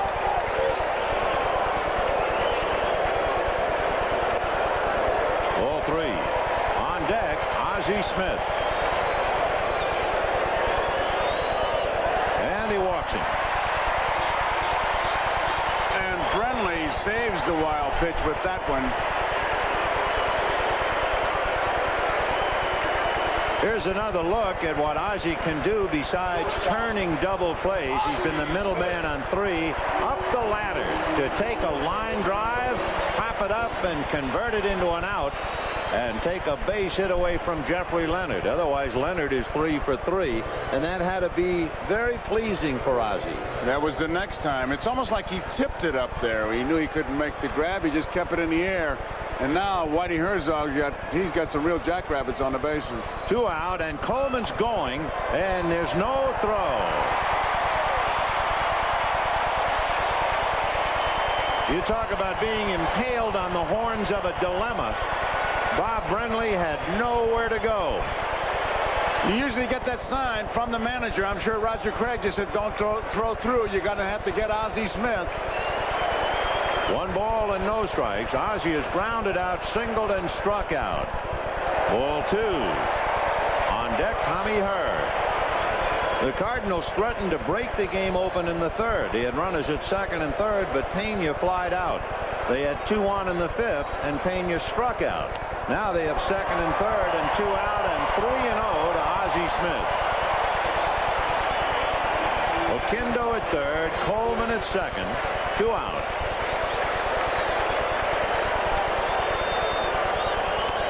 Down the pipe, 3-1. High foul down the right field line, out of play.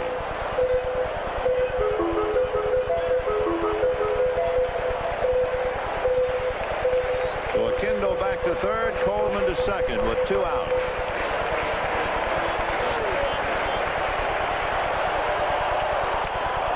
Ball 4.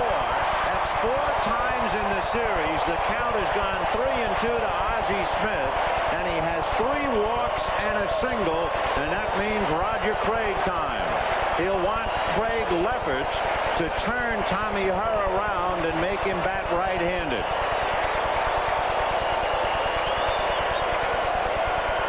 This inning, you can't catch a walk, and that's how they're in deep trouble. Base on balls. Lefferts coming in like it's a track meet. So Craig Lefferts is the 5th Giant pitcher, and it is 4-0 St. Louis. Craig Lefferts, the 5th Giant pitcher, making his 3rd appearance in the series. And he inherits a bases-loaded 2-out spot, and Tommy Hurd to bat right-handed. Oquendo at 3rd, Coleman at 2nd, Smith at 1st. 2 out. Line drive, base hit. In comes Oquendo. In comes Coleman. Smith to 3rd. 6-0 St. Louis.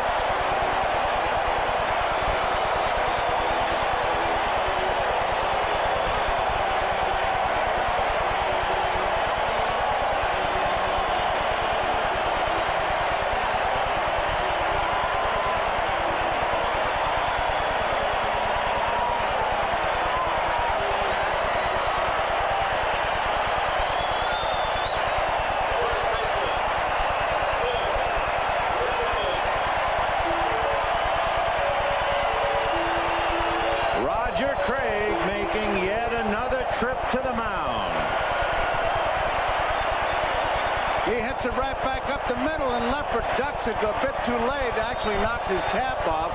But the base on balls, and keep in mind what a big play when Clark gets McGee rounding second. So Lefferts comes in, faces one man, gives up the base hit. 2 runs a charge to Gurelt, and there are no Blues in St. Louis.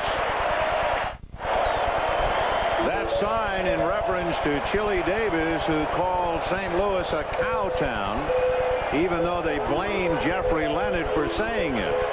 Dan Dreesen will bat for Jim Lindeman. Mike Lacoste with runners at first and third. And the Cardinals leading 6-0.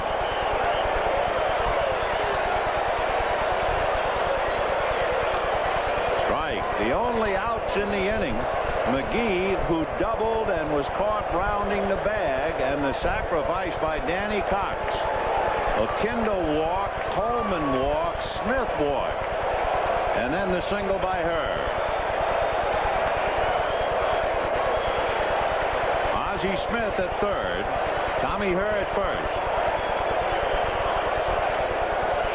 and Dan Dreesen trying to finish off the Giants, a club for whom he once played.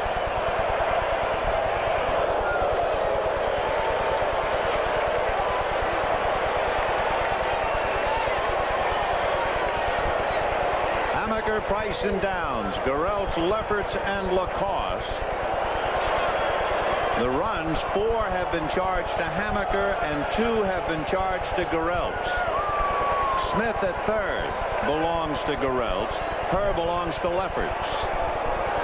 2-2.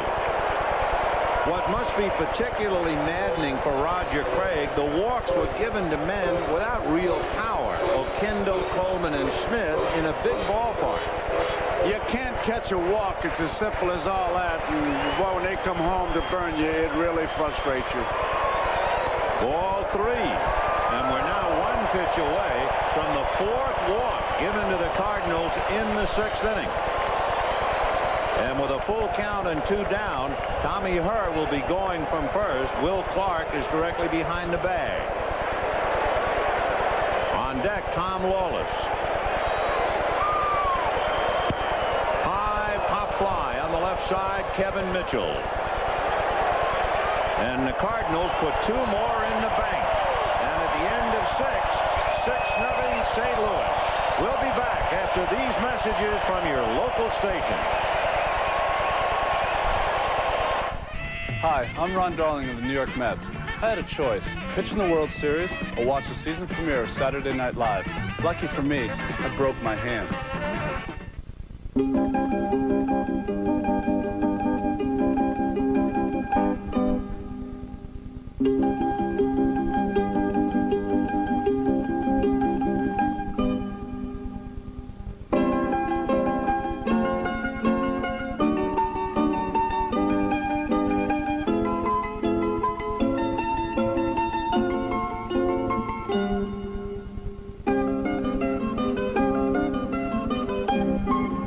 Continued at a ballpark near you.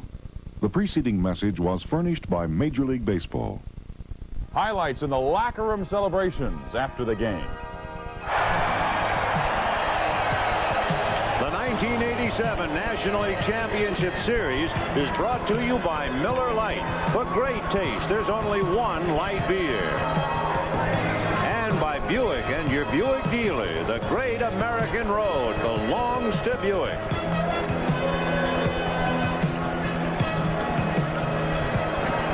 There's the official Cardinal box. Of course, Gussie Busch, August A. Busch Jr. officially, long gone. He came out here, and that's his son, who's big August A. Busch III. And I'll tell you, look at that scoreboard. Danny Dreesen, having batted for Lindeman, stays in the game at first base. And Will Clark will start it off 6-0 St. Louis. For the Giants, not only being beaten, they have been shut out. They have gone 19 innings without scoring. Way out in front of it, 1-1. He's made 65 pitches Vin, and I tell you, his strike-to-ball ratio is something. 43 strikes, 22 balls. 1-1 the count to Clark, who is 0 for 2. Slicing foul off third. Tommy Lawless down the line, but that's going to be well back into the crowd. And the count 1-2. The Giants, as you can see, a 4-run deficit was the most, and the Giants suffered that humility when the Cardinals did it. And they have just been stuffed tonight. 6 runs, 11 hits for the Cardinals. 3 double plays don't figure in the line score, but boy, did it figure prominently in the game. Busted bat and a base hit into right field, and that bat shattered into 3 pieces. The handle at home plate, 2 pieces. There's a sliver just in front of the meat end, and the bat boy just picked it up. Still doesn't top that one we saw in Yankee Stadium. Howell hit the home run on a broken bat. But here's a 3-piece job, so unusual. The pattern trying to be established again by the Giants. 3 consecutive innings, and 4 times in the game the leadoff man has singled. Chili Davis has had a very long series. 2 ground balls tonight. And hits another ground ball to Dreesen. He'll overhand to Cox covering. So Chili Davis tops out. Clark advancing to second, and Bob Brenly the batter. Chili Davis, no RBIs, with only 3 hits and 19 at-bats, and he is an integral part of the Giant attack. One of the many reasons why they have just been stopped dead. Great Cardinal pitching and key defensive plays have gotten them where they are. It goes hand in hand. It's almost like the chicken and the egg. You can't have good defense without good pitching, and the Cardinals have really been getting pretty good pitching. Brenly struck out and single ground ball to Ozzie. He looks Clark back and throws to Dreesen. And they're just making it easier for Danny Cox. Chili Davis jumped on the first pitch. Brenly has just hit the first pitch, and Cox keeps throwing strikes, and hitting that first pitch just plays right into his hands.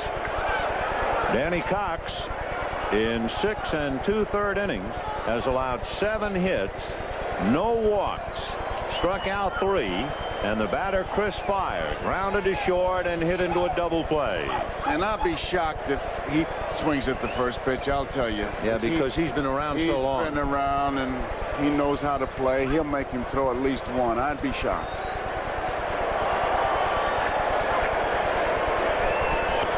Strike. 0-1. 37-year-old Chris Fire. And on deck, Jose Uribe.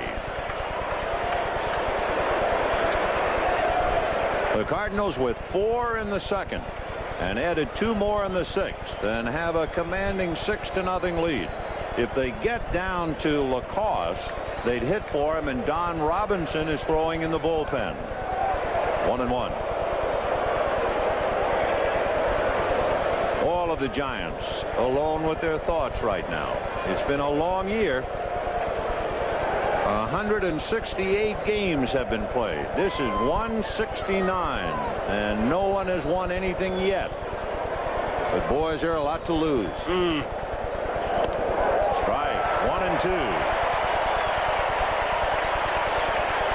You're talking about official games. Spring training games don't even count. No. About 32 or so spring training games. Breaking ball got him. Oh, did he break off a dandy. His 4th strikeout, and at the end of 6½, 6-0 St. Louis.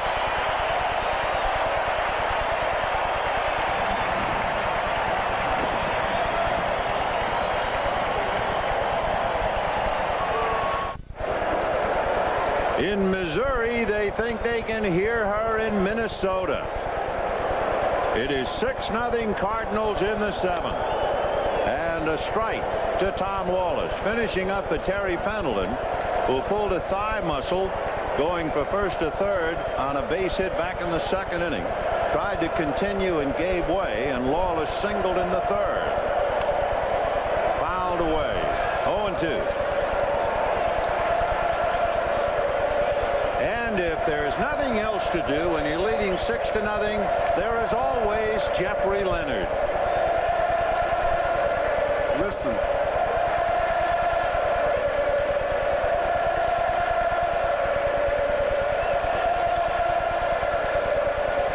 That was really the ultimate sign. He misspelled his name. L-E-N-A-R-D was the spelling. That'll really frost you.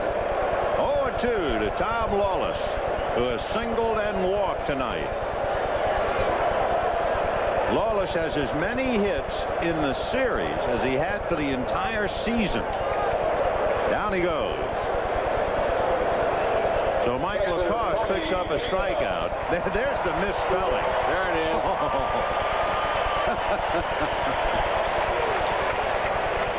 Stir it up. Tony Pena has singled to right, flied to right, struck out.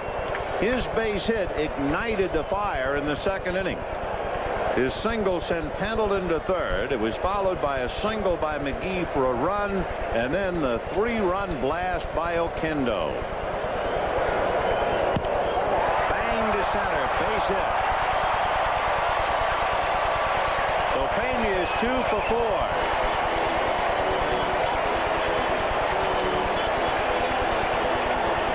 So Tony is hitting the ball very well now. He's 8 for 21.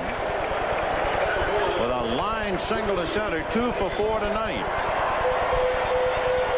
And the batter is Willie McGee. It'll be interesting to see if Widening runs him. He's got himself a pretty good lead. But remember, that was the big problem when they had that brawl. I think when Coleman stole second and third, the Cardinals were leading 8-1. And that precipitated eventually Frank Williams hitting Coleman, and then the brawl. And out of that brawl, Mike Krukow suffered bruised ribs and went on the DL. 1 out, 0-1 to count to Pena. McGee single flied out and doubled, but was hung out to dry, rounding second. Fly ball to Leonard.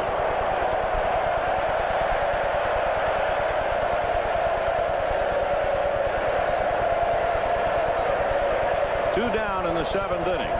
Right fielder, Jose Oquendo, who certainly is wearing the mantle of the hero tonight. Oquendo with a 3-run home run, grounded out, and scored on a base hit. When the Giants bat in the 8th, they have Jose Uribe, a hitter for LaCosse, and then Aldretti.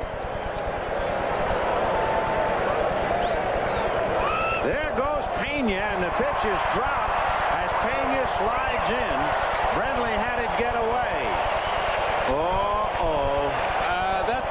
That's what we were wondering, only because it was a retaliation for what happened during the season. And I'm sure they said, oh, no, we're just playing our normal game. But you got 2 men out and Pena running, and it looked like it may have even caught Brindley by surprise. Pena, during the regular year, had stolen 6 out of 7. 1 ball and no strikes. And there's another message. They couldn't send messages clear if they'd have gone to Western Union. I mean, you show me up, I'll show you. There's no love here between these two ball clubs, because this is a message right here. 91-mile-an-hour message, too. Yes, sir. 2 balls and no strikes. I tell you, before the game, they were talking about this Cowtown business. One of the players, the Cardinal players, said, listen, he's so dumb he thinks milk comes from ants. I had to write that down. 2 balls and no strikes. So there's no love between these two. They're going to walk Oquendo. Milk comes from ants. There it is. That's what they're talking about. We love this Cowtown. A ball 4 to Oquendo. Runners at first and second, and with 2 down, Danny Cox coming up. Cox has a 7-hit shutout working tonight, thanks to 3 Cardinal double plays.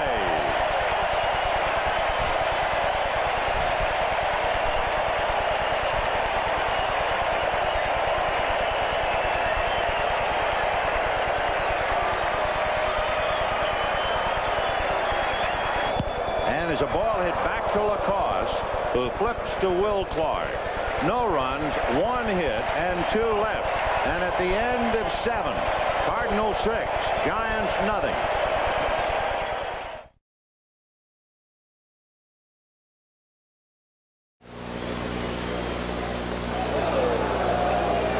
Oh, now that's ridiculous. That is ridiculous. They're being warned right here. Home plate umpire Bob Davison is warning the pitcher, saying that he deliberately tried to throw at Vince Coleman, and that is absolutely ridiculous. Now this is stemming back at the play at home plate for Berenguer, and all Roger Craig is saying, hey, what in the world are you thinking? This is how fights get started, is because umpires try to make something out of nothing. Whitey's sitting there probably laughing, picking his teeth. And what this means right here, both managers are being warned. Berenguer is still in the dugout. The pitch was not even close. If you're going to try and hit somebody, you hit them. And I think Roger has a valid right. What happens now, in the umpire's judgment, if any pitch now delivered by any San Francisco or Cardinal pitcher comes close at the batter, it's an automatic ejection for the pitcher and the batter. That pitch just got away. I'm not sure Frank Williams throws hard enough to hurt anybody anyway. Exactly right. And he throws, he throws sidearm like that. You saw a slider that came closer to John Tudor than that pitch to Vince Coleman. This one goes behind him. He's out. He's out of the game. Here come the Cardinals. Look out. Here we go. And this is where the umpires really get tested. That ball went behind Coleman. Ejected from the game is Frank Williams. And we're going to have a good old-fashioned baseball discussion. And the umpires, so badly outnumbered, really have their hands full. You see Chris Brown right there, the back of the pack, and he wants somebody. Now, Roger Craig is ejected also in this situation. He and Whitey are chewing out each other right now. Look at them. Look at them. I believe Whitey now thinks that he was deliberately. Oh, that's Whitey and Roger Craig. Look at that. Oh, my.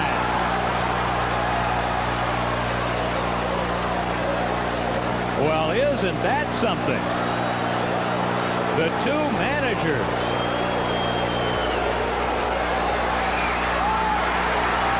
We got Kruko is after somebody.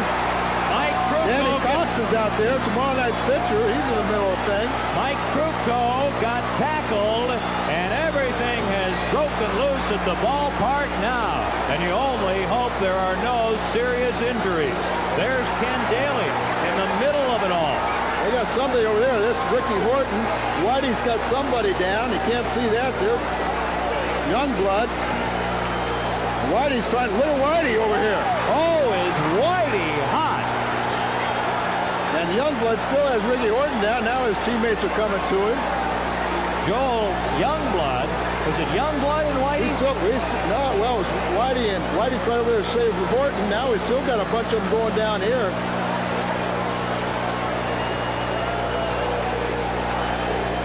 It was Kutcher, the backup outfielder, Randy Kutcher, that was really in it with Whitey Herzog, and this crowd is chanting, Whitey, Whitey, Whitey. There's Coleman. Mike Heath has got Vince Coleman trying to contain him. McGee's trying to console him. Heath has got him pinned down, and McGee's trying to talk to him. There's Whitey. Well, you were saying there was an old-fashioned Donnybrook where nothing exchanged? Well, that's how it started, but we've gone to a true major league battle. They're singing Meet Me in St. Louis, Louis.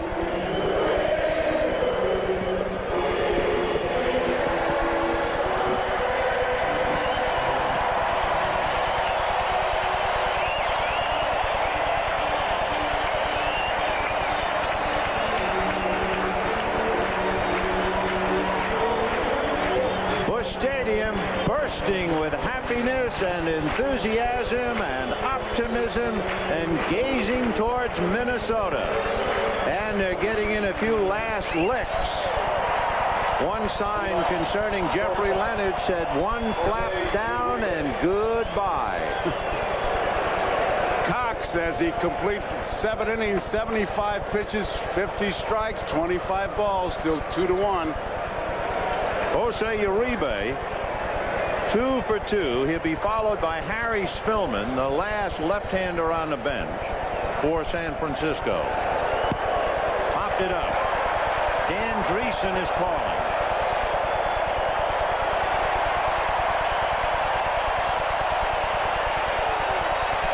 And the Giants know now, like a ticking clock, they have 5 outs left.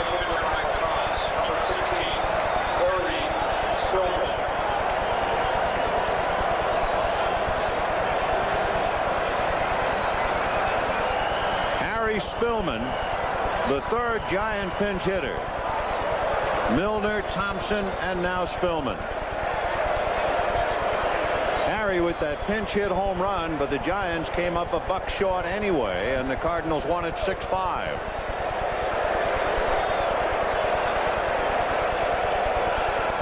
Strike. Curveballs, fastballs, whatever he's throwing now, 6-run lead will do it. Danny Cox right on target. And another breaking ball.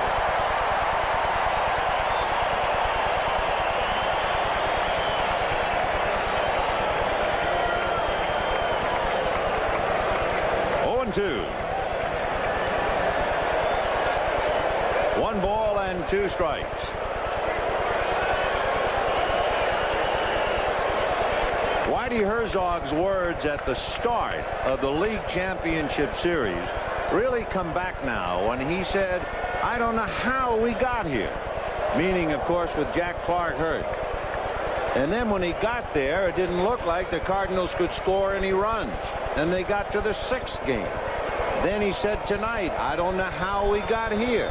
And you have a feeling he'll be unpacking in Minnesota saying, "I don't know how we got here." He does a great imitation of Casey Stengel, but he also has got a lot of Casey in him. Ball 3, 3-2. He can sound just like the great Case. And Whitey, I can't believe, like when we asked about why you playing Johnny Morris. I don't know. I don't know. Well, you'll know why he's in Minnesota if they hold on to this lead.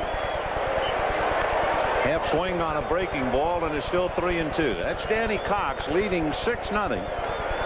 Comes back 3-2 with a breaking ball. He's smelling it now. You can see that. He wants to close it. Remarkable record in a young career of winning clutch games. The clincher against the Mets in '85. Number 3 in the LCS against Los Angeles when the Cardinals were down 0-2. Ground ball to Dreesen.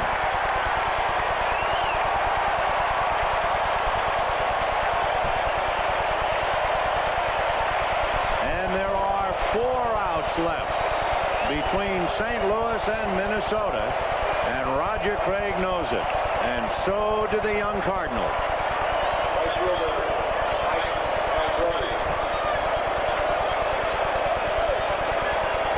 Aldretti, as Jeffrey Leonard sits quietly for the moment at least, not center stage.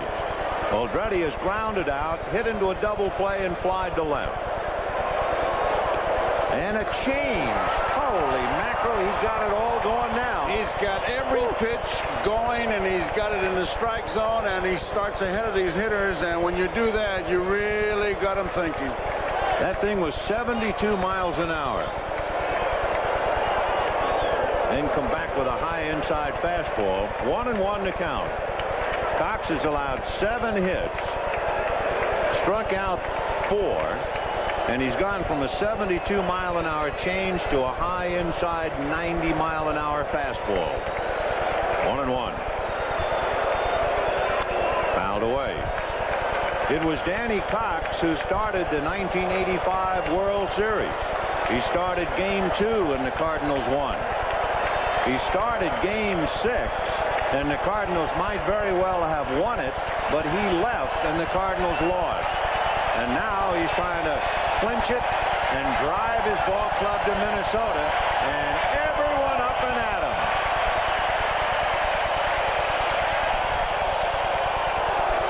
He was doing a little umpiring. He was heading for the dugout. Can't blame him. He made the pitch and hoped. John Tudor, whose magnificent effort last night kept the Cardinals alive, gave them the opportunity to win tonight. A hot one smothered by Lawless. Throws him out.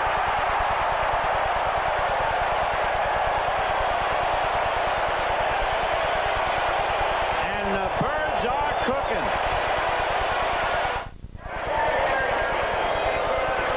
The feeling here in St. Louis is pure euphoria as the Cardinals down came back to win last night to stay alive.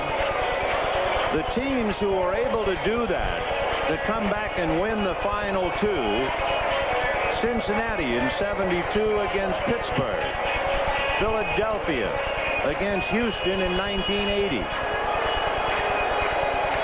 Los Angeles against Montreal in 1981, San Diego against Chicago in 1984, and as Don Robinson becomes the 7th Giant pitcher, realistically you add to that list St. Louis against San Francisco in 1987.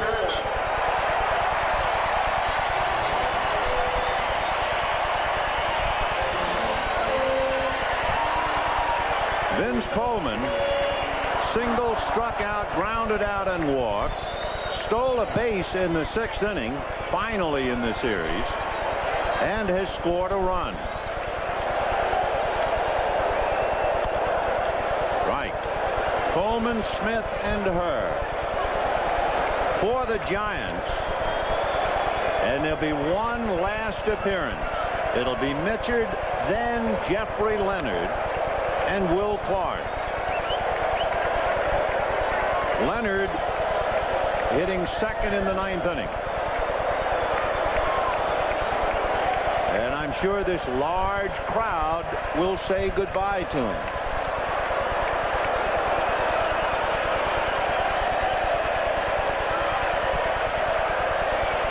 And Vince Coleman is blown away by Don Robinson. 1 out. And outside of Coleman, it wouldn't appear anyone in the stadium cares. And that's about it. Leonard brought a lot of pressure on himself, but he's handled it well. Ozzie Smith, a tower of strength defensively, the middleman as the Cardinals turn 3 double plays, also singled and walked tonight. 1 ball and no strikes. On deck, Tommy Herr. In there.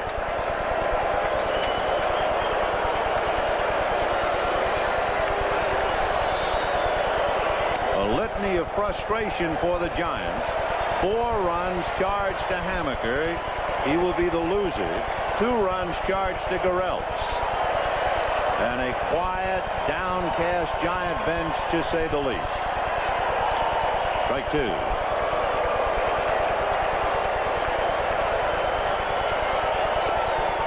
Strike 3 to Ozzie. And with all those games, they'll still go back, I'm sure, to Game 3. Game 3, and the fact that with the Cardinals down, they let him get up last night, and the Cardinals have now just about blown Roger Craig and his ball club out of the water. Tommy Herr grounded out, struck out, single twice, and hits it to center. Chili Davis trying to run it down. He's there. And the St. Louis Cardinals, with 3 outs between themselves and Minnesota, go to work in the 9th inning.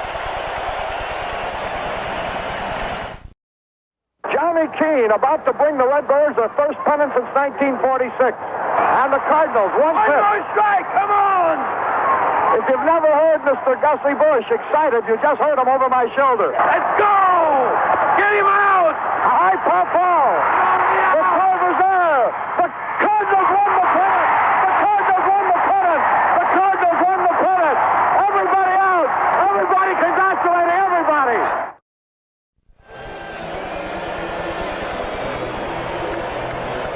It is boiled down to the 9th inning and 3 outs as the Cardinals, ever since the 2nd inning, when they scored 4, have very much been in charge.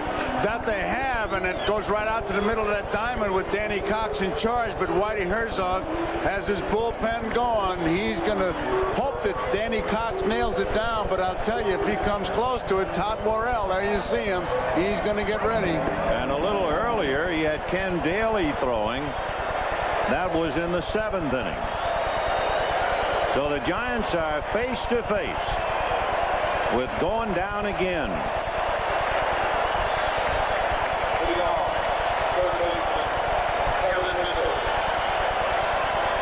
For the Cardinals, a magnificent pitching effort. No National League team has ever registered back-to-back shutouts in the League Championship Series. But the Cardinals, after shutting down San Francisco last night, have Danny Cox 3 outs away from doing it again. Ball 1 to Kevin Mitchell. That's pitch 92 for Danny Cox. 61 strikes, 31 balls. He has really been in control of his game. Hit down the left field line, foul and out of play. The Giants can't buy a run. They have gone 21 consecutive scoreless innings without one. This team that had hit so many home runs in the early going, 9 home runs to 1, stopped dead in the water.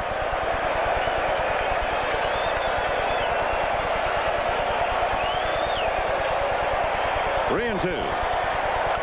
Line drive over Ozzie into left center for a base hit. Coleman to cut it off, and Kevin Mitchell holding. And here comes Jeffrey one more time.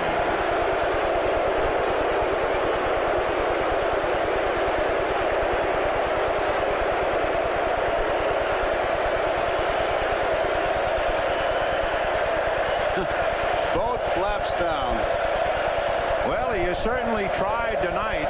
He is 2 for 3. The third time up, Ozzie Smith took a hit away from him. And that sign about the $50,000, remember, that was part of an incentive in a contract 3 years ago where should he be named the most valuable player in the LCS, it would be worth $50,000 to him.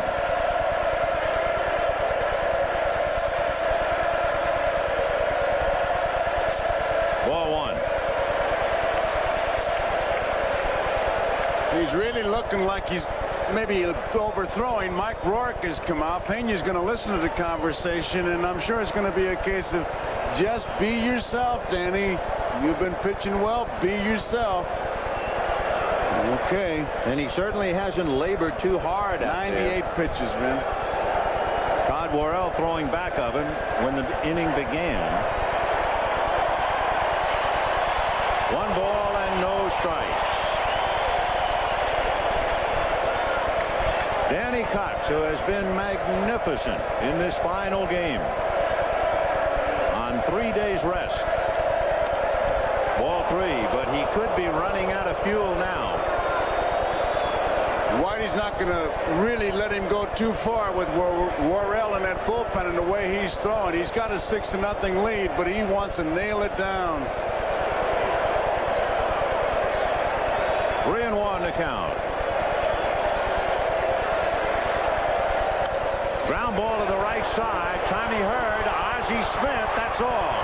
As he does a side straddle hop and lands on top of Kevin Mitchell.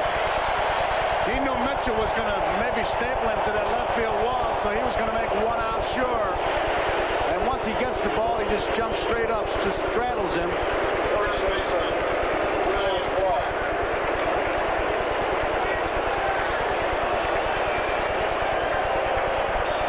Mitchell coming down hard. Ozzie had no intention of going to first base. Leonard running hard. Mitchell taking him out of the play. Mitchell was very lucky that Ozzie Smith didn't step on his hands, although he'll have plenty of time to heal if he did. Will Clark, ball one. Clark is grounded out, hit into a double play, started by Danny Cox, shattered his bat and singled to right in the seventh. He's hitting .375 in the series. Strike. And the Cardinals now getting closer and closer to Minnesota. In there. 55,331 delirious Cardinal fans, and in direct contrast, a small island of Giant fans sitting downcast by the dugout. Harry Spillman.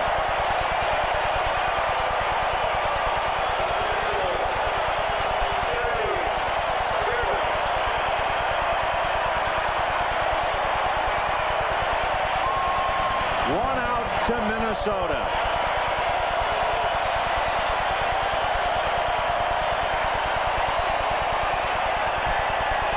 Chili Davis 0 for 3, and they are going to blow this place apart any minute.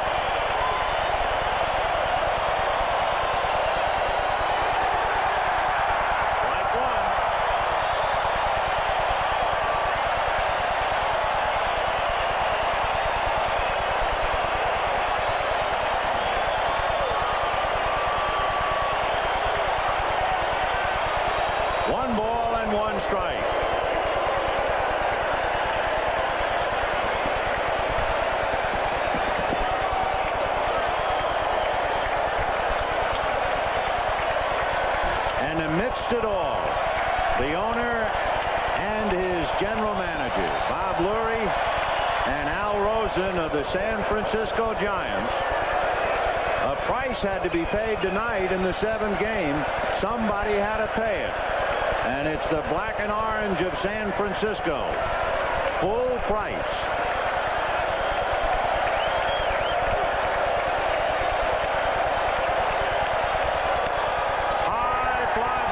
Shallow left.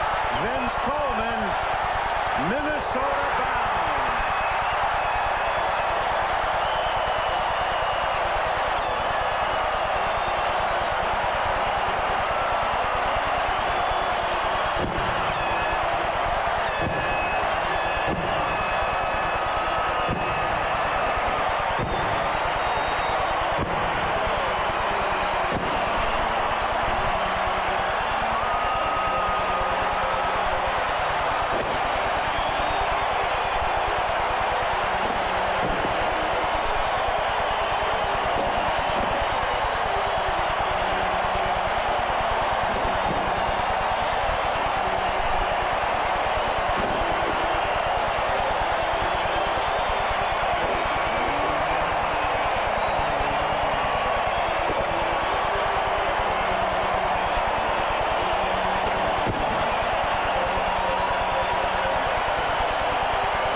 It all, the man who got his Cardinals here, Whitey Herzog. Let's meet him and go to Jay Randolph. Thank you, Ben. A victory for Mid-America and a victory for this man and his Cardinals. The miracle worker. My goodness, it was special. Yeah, Jay, I can't say enough about this ball club. I mean, I don't know why we're here. I mean, we just had A lot of things go wrong all year. We've had trouble keeping our lineup on the field, and to do this without Jack Clark's quite a feat for the guys. And we got 2 super pitch games from Tudor and Cox, and they hadn't only pitched 1 game against the Giants all year, and I think that's a turning point that they were able to pitch in this series. Whitey, the comeback in Game 3, how important was that? Well, we wanted to win a ball game in San Francisco. We knew we had to do that, Jay, and like I said, I would like to won another one there, and we didn't, but the Giants are a good ball club. They're a well-managed ball club, and I want to congratulate their organization, Al Rosen and Bob Laurie, and, of course, Roger Craig did a super job with the club. You stopped them in these final 2 games. You stopped them cold. Well, it was about time we did something right. We weren't playing very well, and I was real worried about the ball club coming home to San Francisco. Now you have to go to Minnesota. You're still banged up. A lot of people will say you can't make it, but you've made it every time they've said it. Well, we're just going to have to go out and play. I don't know who my lineup's going to be, how Terry is, and Jack's still a question mark, and I don't even know who I'm going to pitch the first ball game. Well, it's a great tribute to this bunch, a banged-up bunch. And, you know, somebody said the other day, Herzog can take just about anybody and Jose Oquendo and win. And how about Oquendo tonight? Well, actually, if you talk about most valuable players, you know, he'd have to be up there in our ball club. He's filled in all over for me. He's done a super job. He hit real well. He's got a lot of big hits, but the big thing, every place I put him, he did a super job defensively. He's really been an important part of this ball club. Congratulations, Whitey. Well, thank you, Jay. Whitey Herzog, who's done it. And, Vinny, let's go back to you. And amidst the bubbly inside the dressing room, the man who did it all, who pulled the cork that let the champagne flow, Danny Cox, for the 3rd time this year, pitching on 3 days rest. He pinched the clincher in the division against Montreal and the clincher against San Francisco.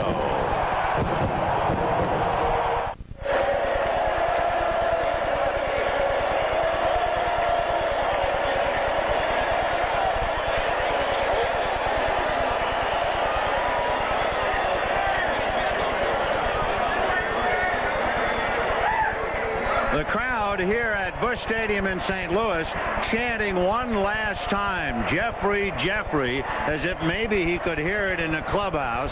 I doubt that very much. I think they've adopted him. He put a lot of extra pressure on himself, but he came through. And I'll tell you, he was the one giant who was pretty consistent through the whole series. He really was. He could have come back with 3 more hits tonight. As it was, he had 2, and a leaping catch by Ozzie Smith took another one away from him.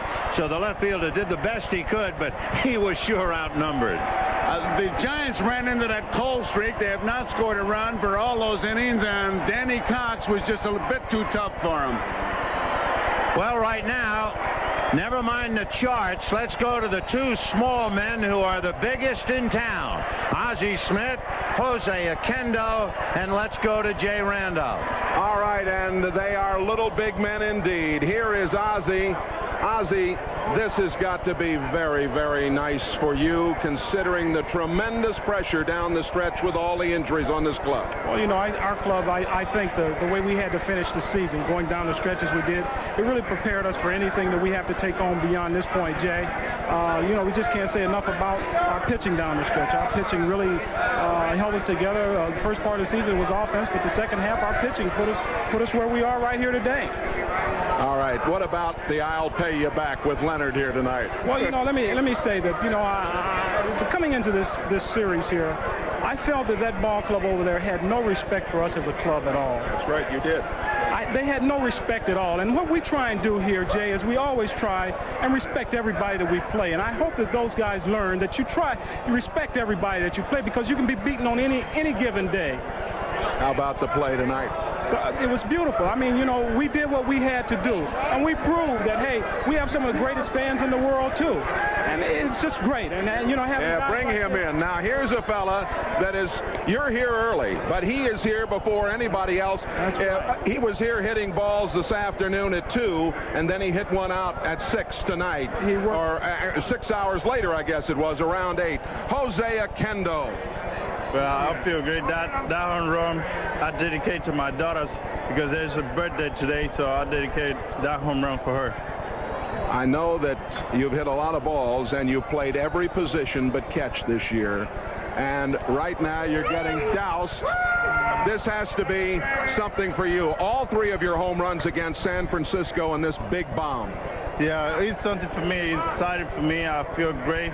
Ozzy right here gave us a meeting yesterday. He was motivated for us and make everybody going and make that we can come back and get this guy, because before the series, everything was over, they was talking a little too much, I think, and we got to let him know that we're for real and we want to win the game. We want to win everything. They came to talk and we came to play. All right, apparently your talk did some good. Let's go now to Marv Albert. All right, Jay, and this is Jeffrey Leonard, who has been voted the most valuable player of the League Championship Series with 10 hits to tie a League Championship Series record, also the 4 home runs. But I think you would rather be celebrating in a victorious locker room. Yeah, right now the award means nothing to me. Along with my teammates, we're saddened by the loss. And obviously not going to the World Series, so, right now the award doesn't mean nothing. You had that $50,000 incentive bonus in your contract for winning MVP honors. Would you trade the $50,000 for a trip to the World Series? Anything for it. $50,000, the award, everything, if we could win. They are still taunting you outside with chants of Jeffrey. Jeffrey, how difficult was it for you in left field tonight, following what took place last night? Obviously, I think my performance dictated how difficult it was. It wasn't difficult at all. I played my game. Unfortunately, the Cardinals played a better game. Oquendo had the big hit. But as far as disrupting me or getting me up my game, no. Ozzie Smith said a moment ago that the Giants had no respect at all for the Cardinals. Is that accurate? No, we have respect for him, but even as I stand here now, I still feel that, and everybody in this clubhouse feel that we are the better team. Unfortunately, it doesn't always work like that, seeing that, the Cardinals won. Any team can be beaten any given day, but we did have respect for him. Were you trying to get Ozzie in that play at second base with the slide? I tried to get Ozzie. I mean, I've been playing 9 years now, and that's probably only the 3rd time I've ever touched him. So, I don't know why he got all upset, but I'll tell you this, if I ever get him, I'm going to get him. I think Ozzie Smith is listening very carefully to that. How disappointing, though, is this for you, in that you come in leading the Cardinals 3-2, and the club just stops executing? No hitting at all. Very disappointing. I don't think that there's a Giant in this clubhouse that won't have a long, long winter. Like I said, unfortunately, these things happen. The timing was bad, but we have to rebound and rebuild over winter time. It's going to be painful, but we'll get over it. All right, the series MVP, Jeffrey Leonard of the Giants, in a very quiet Giant clubhouse, as you'd expect. Let's get back to Vin and Joe. Well, in direct contrast to the quiet losing clubhouse, as you can well imagine, this crowd of 55,331 absolutely beside itself with joy, and understandably. Understandably, because they had a ball club that really did have to battle. I was quite surprised, though, with the statements made in the clubhouse, Ben. Yeah. I thought Ozzie Smith pretty tough. They came to talk, we came to play. Maybe one of those things will carry into next year, I'm sure. Sounded like the baseball equivalent of Rodney Dangerfield when he said, we didn't get any respect. Well, they certainly have the respect and admiration of the baseball world tonight, because down 3-2, this rather miraculous St. Louis Cardinal ball club pulled off back-to-back miracles. That they did, because Game 3 was a game when he played. We talked about it with almost a B-squad lineup, and they won it. And you have to give a lot of credit to the Giants, too. Nobody picked them to really win the thing the way they went. They had a respectable season. They ran into a streak at the end here that really hurt them. But the Cardinals, it's their story. Well, as you probably know, if you were listening and watching, why Jeffrey Leonard has been the most valuable player of the LCS. Meanwhile, we have our own MVP, the NBC Miller Lite player of the game, and that would have to be Danny Cox. And a $1,000 check in the name of Danny Cox will go to the National Multiple Sclerosis Society.